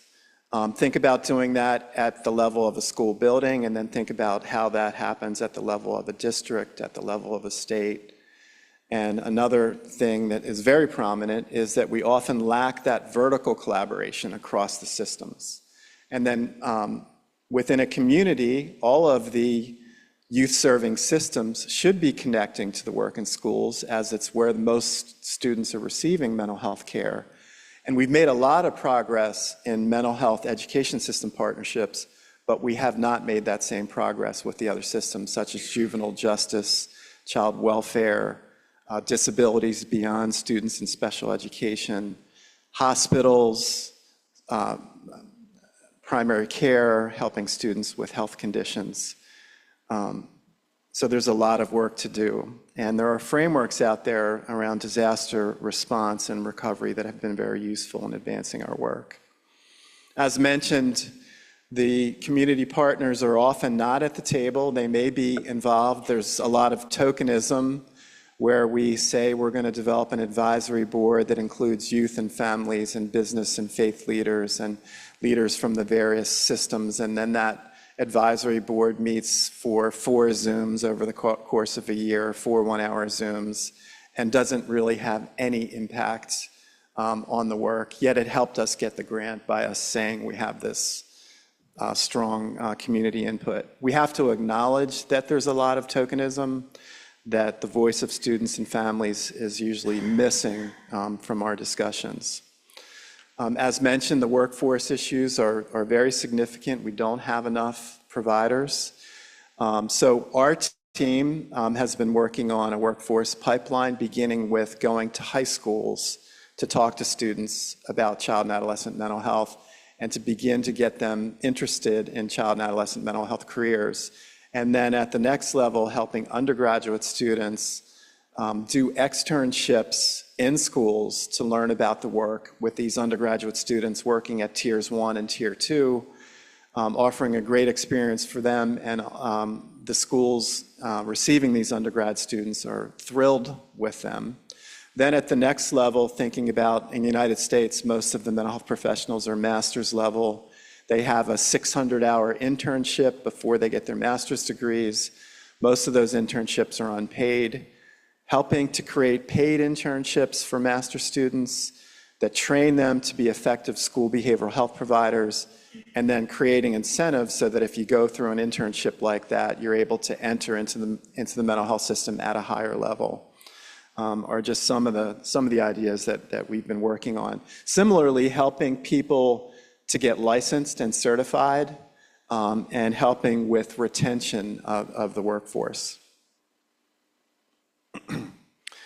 I think many of the prior presentations really touched on this, that it's not just about implementing a program, showing that it works and leaving, but it's about progressively and iteratively scaling up effective practices.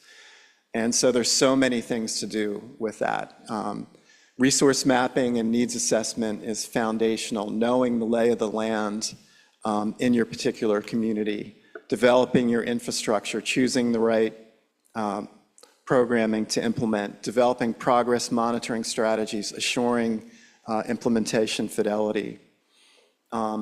Progress monitoring, and there's a literature called measurement-based care that offers many ideas for us in this area, is an area where we're doing very, very poorly. And if you think about the common scenario of at tier 3, a student gets referred to a clinician, and then we have no idea what happens to that student.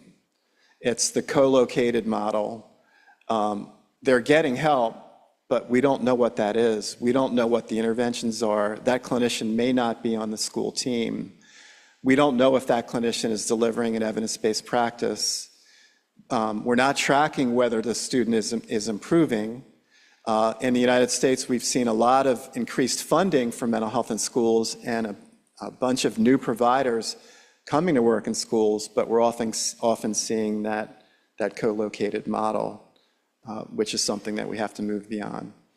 Again, how do we build the collaboration across sectors with many of the organizations not being involved in the work, but they all should be, right? Because this work is about our children, our adolescents, their success in school, which is going to implicate their success in life. So this international dialogue and collaboration has been extremely helpful. We've been able to organize these conferences.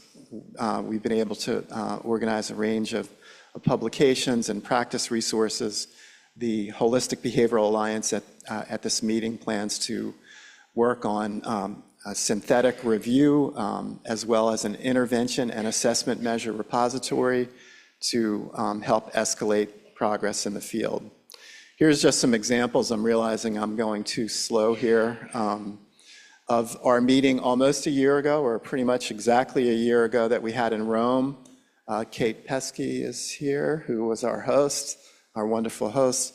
About 20 of us in an amazing meeting in Rome where, imagine a Venn diagram. You have these folks involved in movement and wellness and holistic health, and then you have the school mental health, school behavioral health people. We've come together to create a space where we're really gaining some synergy, and we're moving mental health in schools beyond just treating emotional behavioral issues. You can see some of our presentations from last year. Kathy Schwartz's program in Ontario, maybe one of the best programs in the world. So she presented an example for us last year, the very large region of Canada. Kathy and her team have done amazing work around pandemic recovery, and we're still kind of dealing with the after effects of that. One of our studies, do you want me to drink some water? Okay, I'll drink some water. Thank you. One of our studies, for example, when we collected data in 2022, found that the first and second graders were really struggling because they had not had the experience in school. So they were having unprecedented problems related to the pandemic. And we're seeing that really across all of the different age phases. We've noticed our undergraduate students are really having unique social skills issues, having a lot of time in virtual learning and spending a lot of time looking at their phones. The issue of disparities is very significant. There's a little bit of a tense environment in the United States now related to some of the terminology that we're not allowed to use, but it's a reality that certain groups of students are disproportionately impacted by what we've been going through and have disproportional levels of issues like school discipline, alternative placements, the school to prison pipeline, for example, is a real issue. So as I mentioned, the whole issue of we can't treat our way out of this, we've got to move to more upstream approaches, which is what we do in mental health in schools. But again, we can't call mental health in schools just putting a clinician in there to treat students. We've got to build the system so that we've got strong tier 1 programming, strong tier 2 programming, and the effective treatment. And so this is a really great example from Kathy's team to help them in their work to move upstream. And the Wayfinder program, so if you Google that, you can find that program, which is really about mental health literacy, which our group is working on as well. Mental health literacy is an organizing strategy that can also help us be more holistic and help us help the helpers to be equipped to reach out and help others in need. So it's just some other things from Kathy. I think I'm running out of time. So I'm moving along here. So Dave is going to tell you about the Holistic School Behavioral Health Alliance. And one of the things that we're trying to do is to network with relevant groups. So this is our group. We have an annual conference on school behavioral health in an amazing place called Myrtle Beach. I would predict no one in the room has been to Myrtle Beach. Oh, Jerry has, okay. Oh, okay, Ann, Jerry and Ann. It's a little tight for you to come this year. It would be like 3 weeks from now, but if anyone wants to come, I'll give you a free registration. How about that? But some great keynotes. I was a mentor for Brian and Joni, and there are going to be keynotes. That's fun for me to watch that. And then some of the other groups we're trying to reach out to, like Shape America. Dave knows these groups better than me. North American Society for Psychology of Sport and Physical Activity. Dave helps to lead this group. And I hear there's some amazing conference happening in Brazil by this group coming up fairly soon. And here's another one. So anyway, I'll stop there. Thank you.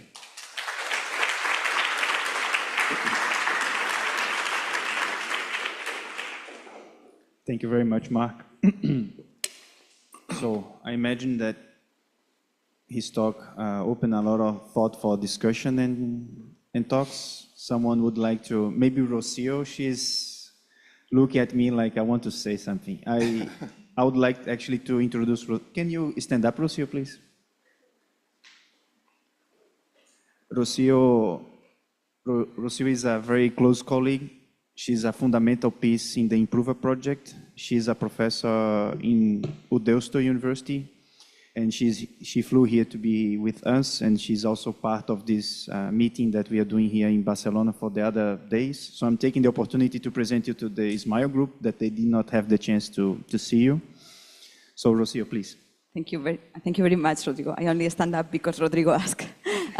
Well, I just want to say thank you very much, Mark, for this inspiring talk. I think many of the things you talk are in our minds, in our hearts, in our challenges. My work has been in school-based intervention, so I was wondering to ask you any lesson learned from some challenges, as you said, create that infrastructure and the importance of the community beyond the tokenism of students and family voice has been something we have been, so if we have identified some lessons learned or some success stories in building up that infrastructure with the community and to be culturally responsive is something that was in your presentation. And I think my experience in Spain is a challenge that we need to tackle. And I think we haven't discussed enough and reflect enough more profound how to make sure that with the diversity and the reality that we have been facing, it's now in our schools, culturally and linguistically diverse, how that both aspects can be taken and to learn from more experience and success stories as the Ontario model or the things that you brought. Thank you so much. Yeah,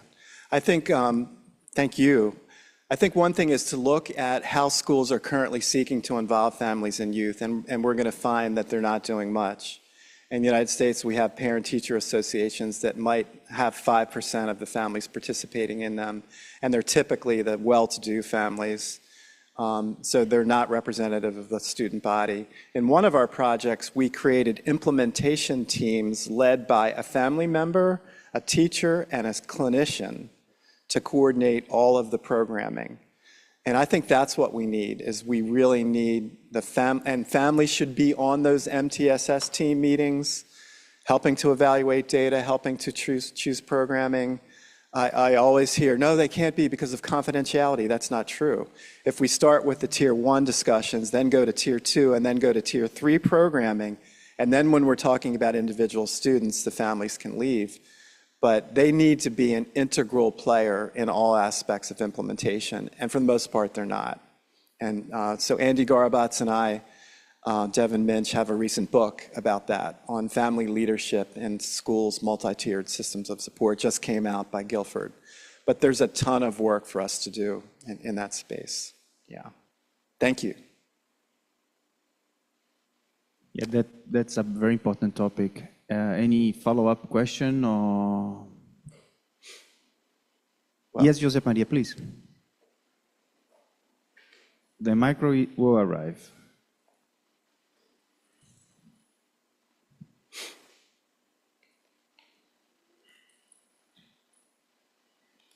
Thank you very much for the very interesting talk, and I mean there will be like a large number of questions I would think of. No, I'm a clinician working in the public health sector. No, my question is which should be the collaboration between formal health services and programs at the school level? No, because my feeling here is that they are quite separated. No, and there is very little connection.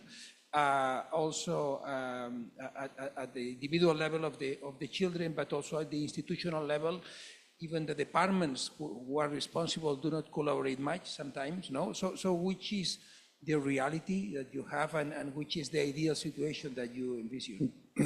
I think, thank you, Joseph. I think the reality is that the health service providers and leaders are so busy that they don't have time for the cross-system collaboration. So we see really bad practices like pediatricians writing prescriptions to school teams to do certain things. That should not happen. We need to figure out a way to affect the contingencies so that the health service providers can be in schools as part of their work. In the US, we've made some progress with that with school-based health centers that offer primary care to students in schools, along with the expanded mental health approach. But I think you're identifying a very big need, Joseph, and also the issue of transition. When students go to school to hospital, hospital back to school, the communication and collaboration is usually non-existent. So we also need those system spanners that will serve as liaisons between health systems and locations like schools. I think that would be a really fruitful direction, is to focus on building a new workforce of those system liaisons or system spanners. Thank you for the question. One more, and then I think we got to turn it over to the star of the show. We do have a time. We have time for. Okay. Thank you. So, based on your experience in the school system, which is a complex system, at which level do you think that there is the biggest resistance, administrators, teachers, or even students, for especially for the prevention of mental health? Where do you think is the biggest resistance into implementing a change in the school environment? I think the biggest philosophical barrier is when education leaders believe this is ancillary and not central. So one of the things that we always say is what we will prove to you, let us come in and work with you, and let us prove to you, A, that we're going to do good work and be very collaborative and supportive. But most importantly, we're going to show you that we're going to reduce and remove barriers to student learning. And if there are 25 children in a class, 5 to 7 of them or more are struggling with emotional behavioral issues that are getting in the way of their learning. And what we will do is help remove those barriers and help amplify learning. Because the education system is obviously focused on academic success. So we've got to make the case that our work helps students be academically successful. Yeah, that's why we need integrated learning with movement and academics. Yes, same for movement, right? We know that it improves cognition, improves academic functioning. But you've got to make the case. Schools are very busy. We have a hard time even getting professional development hours. We've got to do it in April for the coming school year, and they might give us 3 hours of time in the academic calendar to do presentations to the school staff. That's a whole nother issue, is we need to be more valued in the professional development calendar of the education system. Another quick question. Okay. All right. Now's the most exciting time of your day as Dave comes up here. That's a good initial introduction. I will invite let's applause Mark. And I will invite to the stage this Professor David Stodden, who is the director of the Human Performance and Development Laboratory at the University of South Carolina. His research focuses in identifies and evaluate mechanisms that impact developmental strategies in physical, psychological, cognitive, and social and emotional domains. Actually, a paper in 2008 from Stodden and colleagues changed the field of motor development and impact on health, which is a landmark in the research field that actually impacted in all of us. And besides all of his academic merits, he's a member of many associations and organizations. He's a glue. He brings everybody together. He's extremely supportive and a generous man. Supported me during my PhD studies as well, when I did not know much about anything. And I'm very glad that we are here working together at this meeting. Dave, please. Thank you, Rodrigo, and thank you for the organizing committee. Apparently, I've got to be pretty good here, otherwise I might get booed off stage.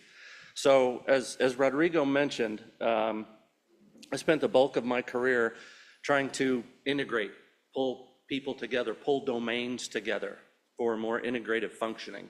So first, in terms of understanding the importance of motor development, which most of us here have some biases and beliefs about how children develop in terms of movement. So linking motor development to physical activity levels, to physical fitness levels, to obesity levels, and examining trajectories of those pieces across time. Then the next step was to integrate the psychological domain, so self-efficacy, perceived competence, self-concept. And then bridge that with cognition, working with some great neuroscientists to bridge the movement, coordination, and control idea with executive functions and achievement. So we keep moving in the direction of adding holistic, and then lastly, working with Mark, who's been a splendid collaborator in terms of understanding why the movement overall is important for promoting mental health from a preventative perspective.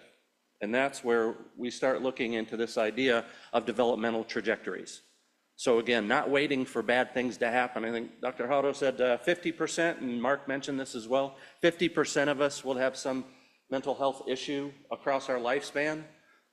But overall, 75% of mental health disorders are diagnosed before the age of 25, which means we've got a lot of issues that are developing across childhood into adolescence. Yes? I think everyone here would agree with that. And here's where I try to make things interactive, to make sure that people are kind of understanding. How many people here work in school behavioral health or work with children and mental health? Almost all? Great, okay. We have a group right here. What is your main focus? Adults, okay. So our idea here is lifespan. So does it translate into the lifespan? That's where we're going next. So why are we here? Who are we? What is the point? What can we add? Because how many people here understand that physical activity is important for mental health? Yeah, oh, okay. But why? Why is the question? And that's what we're here to understand more effectively. Because when you say physical activity, what does a 3-year-old do? What does a 5-year-old do? What does a 10-year-old do? In what domains are they being physically active? And why does that impact our mental behavioral health? So it's critical to identify who's at risk for or who has issues already as a behavioral health step from a preventative maintenance perspective. I've been working with a school district in South Carolina where 60% of the preschoolers have some identified issue that would link to behavioral mental health issues later on in life. 60%. That's a high percentage. So what can we do for 3, 4, 5 years of age to start positive trajectories instead of seeing the negative trajectories? Because we all know physical activity, fitness, obesity, motor development tracks across time. So we're not telling a totally positive story here. I'm the Grim Reaper in some ways to say that there is a negative trajectory of all those things coming into play. In the United States, I've worked with multiple different people, multiple different data sets, where in 3 to 5-year-old children now, 75 to 80% of those children are at the 25th percentile or below in terms of their motor development trajectory, motor development classification. And I believe you all know what that means. So when we talk about an epidemic, we are in the midst of a movement epidemic. So I have a question. I don't know the European data that well, but in the past 20 years, has physical activity increased across Europe or decreased? Stable? Yes? No? Is that a consensus? How many people say up? Increased? In the past 20 years, physical activity levels have increased? How many people say they have decreased?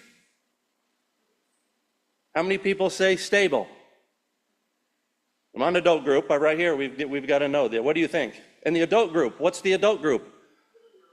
We don't know. So in the US, it's not stable, it's actually continues to decrease. Obesity continues to increase, fitness levels continue to decrease, as well as physical activity levels. So if physical activity is good for mental health, what are we doing? Why are we not solving the problem? That gets into the why. In what domains are we currently assessing? To really understand the importance of movement development, of physical activity, of fitness. Where are we assessing? And then where do we start? Do we start in early childhood or do we wait till adulthood? So this is where put together quite a few smart people, smarter than myself, to be able to provide a nice understanding of how psychology, physical development, cognitive, behavioral health components link together, and how that transition, that linkage starts early in childhood and how it develops across time. So hopefully, if you'd want a nice read, possibly a nice read, you can take a peek at that paper. So we have positive youth development models from Lerner, among others, who speak to this idea of developing the productive person context microprocesses that strengthen children's assets over time through a cascading process. Cascading is an interesting word. What does that mean? Well, that's where, in essence, competence, in whatever domain you're talking, begets competence. So if you don't have competence, what happens? So here's where I'm going to probe back into the physical development domain a little bit, and understanding that physical development in childhood is critically important, because based on all of these specific theories that you see here, the word competence is in them. It's a focus of this idea. Competence in what? And that's where it comes back to physical competence. So we move to learn and we learn to move at the same time. But more importantly, if you don't have it, competence, if you don't have it, you won't fill in the blank, depending on what domain you're talking about. But that's why it's so important that we begin to develop competence early. If we don't, all these factors track over time. And we're seeing this because of the large issues in mental health trajectories. So, everyone in here, almost everyone raised their hand that said physical activity is important. But did we lose the idea that the development of competence gets lost? What does it actually mean? Because we have the physical activity movement. Everyone in here understands what physical activity is. Volitional human movement. But why is it important? Why is the context so important? Because it has been lost. But just in the past decade, 5 years, a decade, the idea of the context of physical activity, the learning aspect, has come back into play. With respect to physical literacy. How many people have heard the term physical literacy?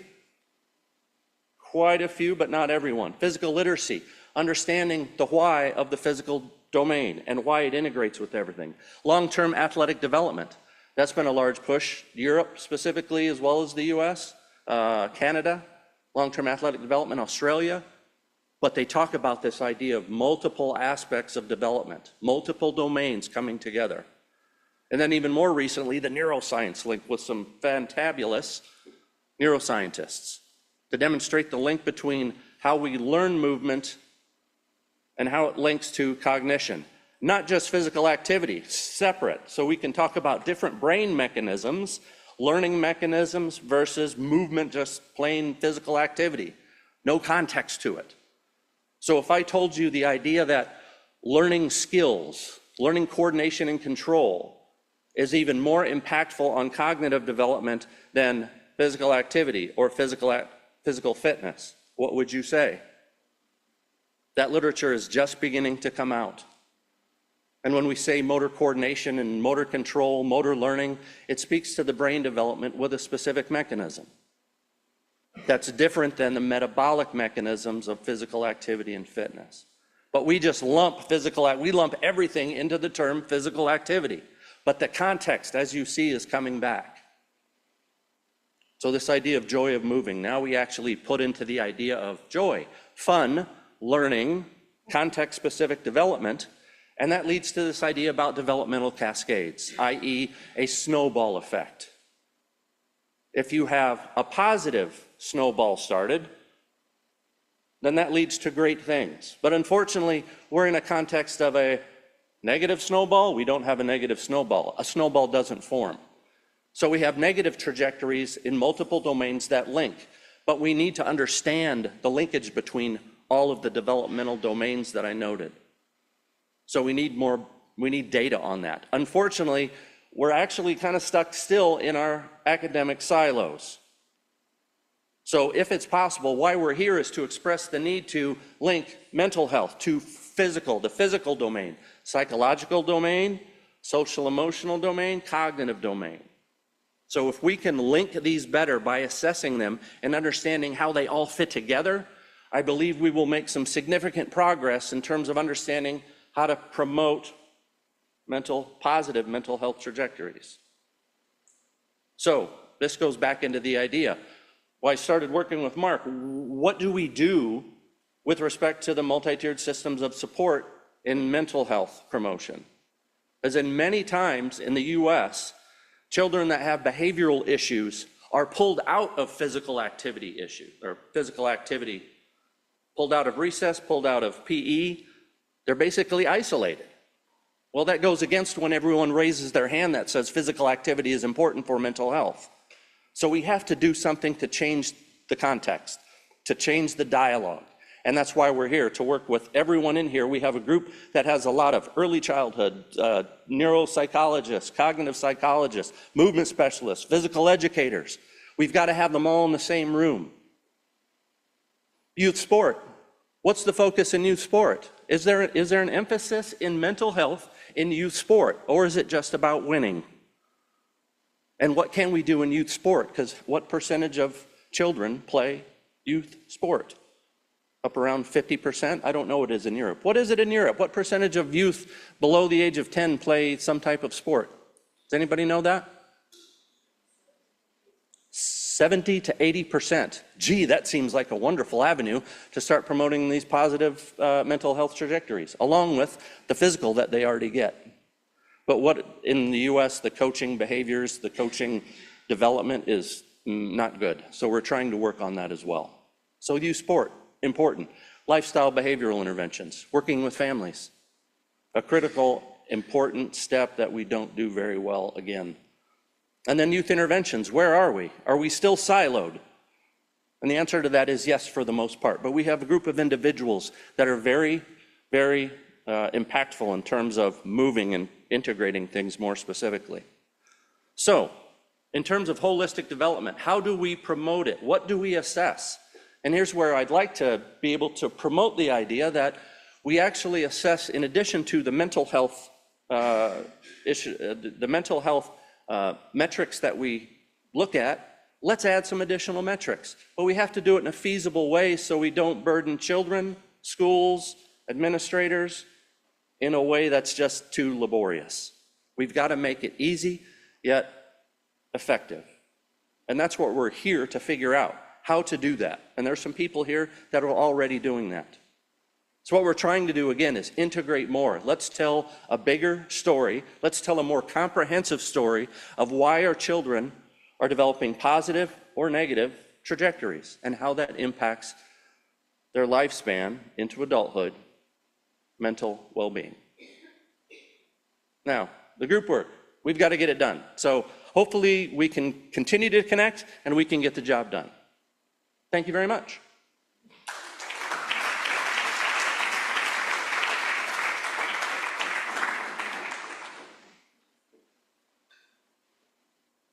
Thank you, Dave. A very provoking presentation. Yeah. So, questions?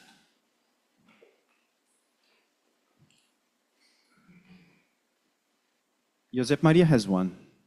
No?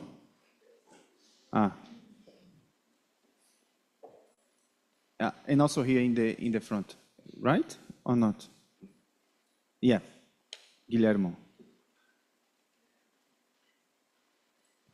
Sorry, a very amateur question from a parent point of view.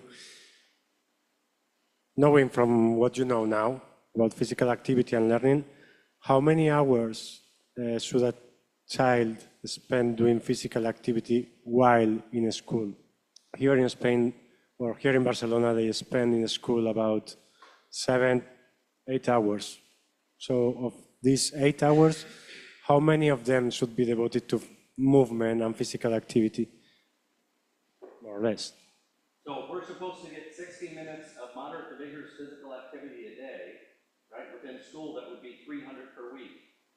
It would be 300 total within a week. In schools, it's suggested to have 150 minutes per week. In school, 150 minutes as a minimum. But that's what we always run into, correct? Minimums. How many hours, how many minutes should children spend playing every day? Oh, at least a couple hours. Can we promote more physical activity in the classroom? Yes, we can. Is it effective?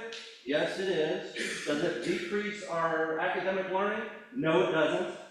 Every study that we've seen, almost every study says physical activity either enhances but does not, or maintains the same, does not impact negatively our academic achievement. So why aren't we doing more of it?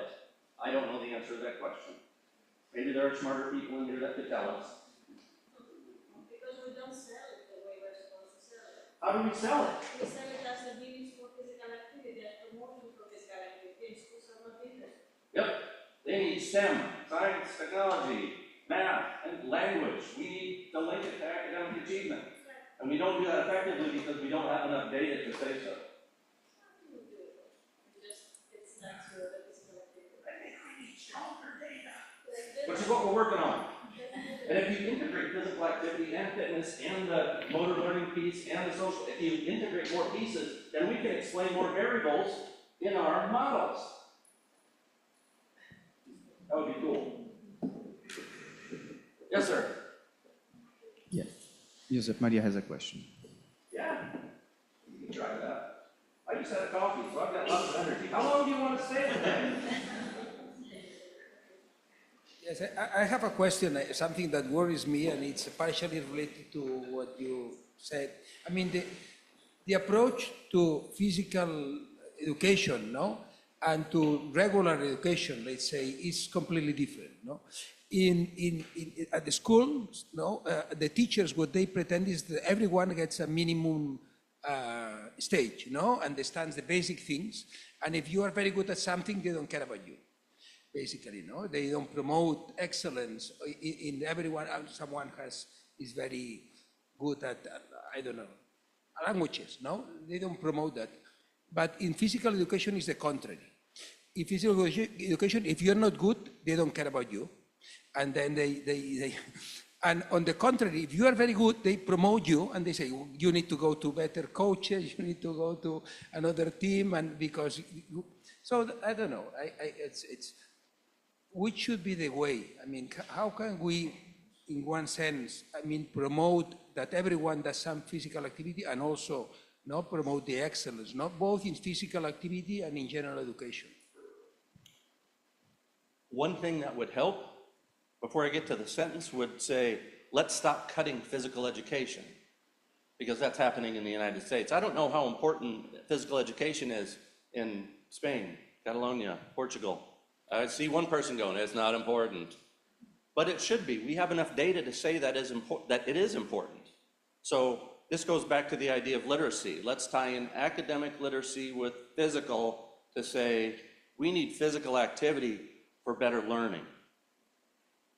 We need more physical activity opportunities that are structured for learning, both academics and on the physical side of the equation. Does that work? So how do we sell this? That doesn't matter what I stand up here on stage or sell. How do we get people to understand this? One person at a time, one teacher at a time, one parent at a time. That's why we're here, correct? Hopefully we can do it on a global stage. Las has a question.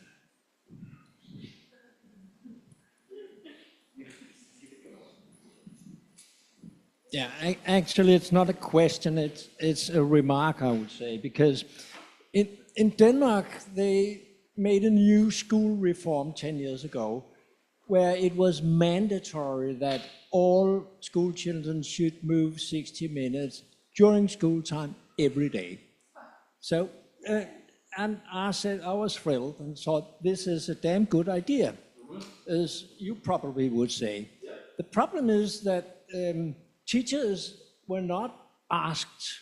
They were not in the boat, you could say. So what happened is actually that the teachers kind of resisted this school reform, and this was by law, so they had to do it. But what happens during the school hours if they are not on board? Gradually, you know, in many schools, it was actually accomplished, but many other places, it was not. And at the moment, they are trying to roll back this reform so we get the PE lessons like we had before.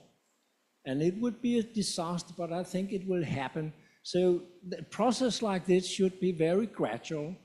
We should actually have all the discussions with the teachers and their organizations before we make a law like that. And I think it's kind of a lesson to learn because the idea was great, but it didn't happen actually as it should have happened. And that speaks to Mark's in terms of the teams that are developed. Because in the US, physical education teachers aren't even in the mix in terms of the behavioral health teams. They're just out there because physical education is less valued.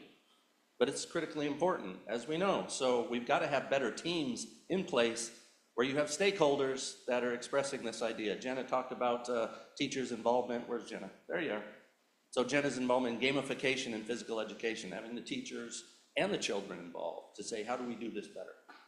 So the stakeholder idea in teams is critically important. Please. Do I get the last comment? Yeah.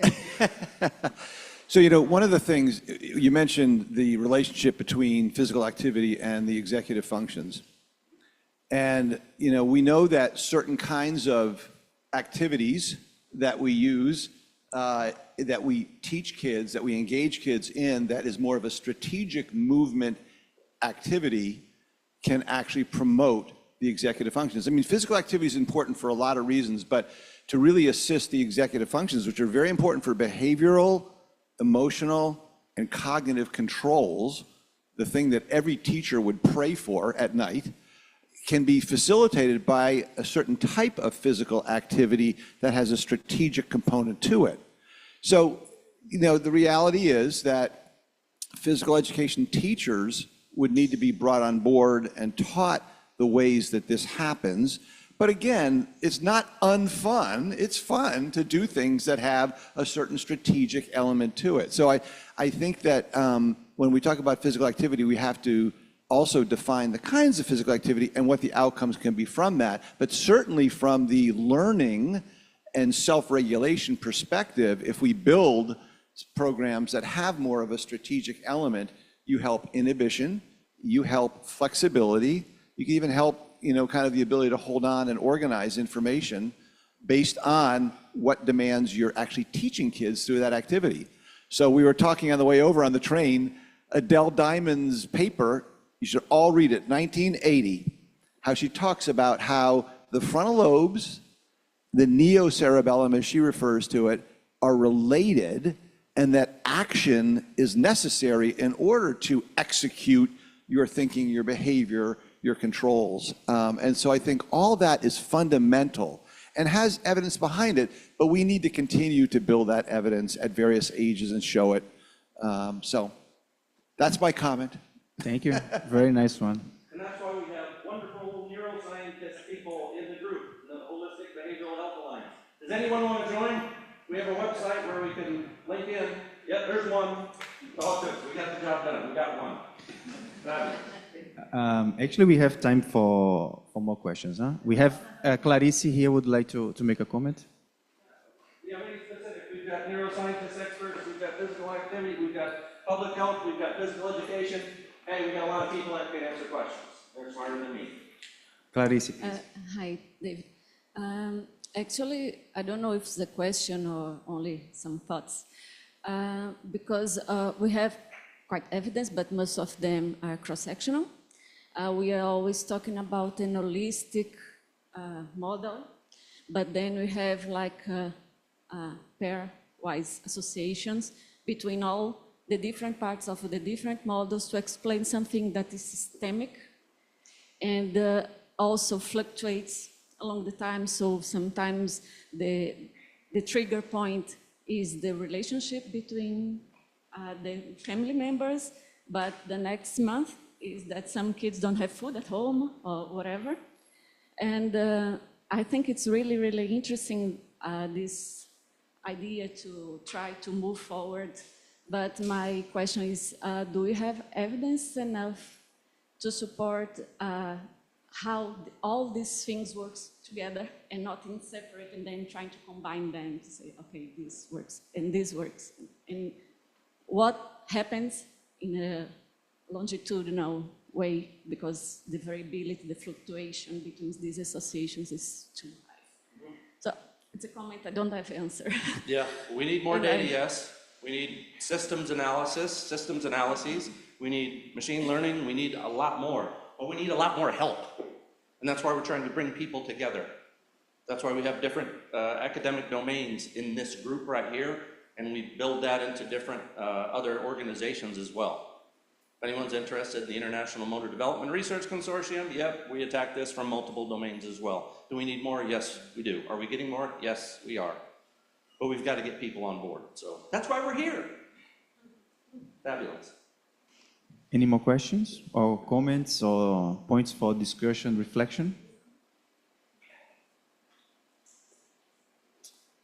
So maybe it's time for closure. I would like to thank Dave and also all of the other speakers of the session. I would like also to give a big hug on the organization team here. So Francina, Daniele, Mariona, Julia, Tanya, who have been helping a lot for this event to happen. Without them, this wouldn't be possible. I would like to thank a lot our organization for opening the space, and especially the Smile organization for being so generous to dedicate an afternoon to share experiences and discussions with our group here, okay? I would like to thank all of you for being here. It's a great pleasure to host this discussion. Now, we invite you to go to our nice building, and we have a small reception over there that we can collaborate, meet, shake hands, get to know people. We have younger, more experienced researchers. For the younger ones, reach all of these people, shake hands, talk with them. This is a unique opportunity for our development. Thank you so much. I do not know if I'm forgetting to say anything, but I think everything is... Yeah, okay, yeah, that's true. We have to clap for our last presenter, right? Thank you so much. So let's go here to our reception and let's interact more.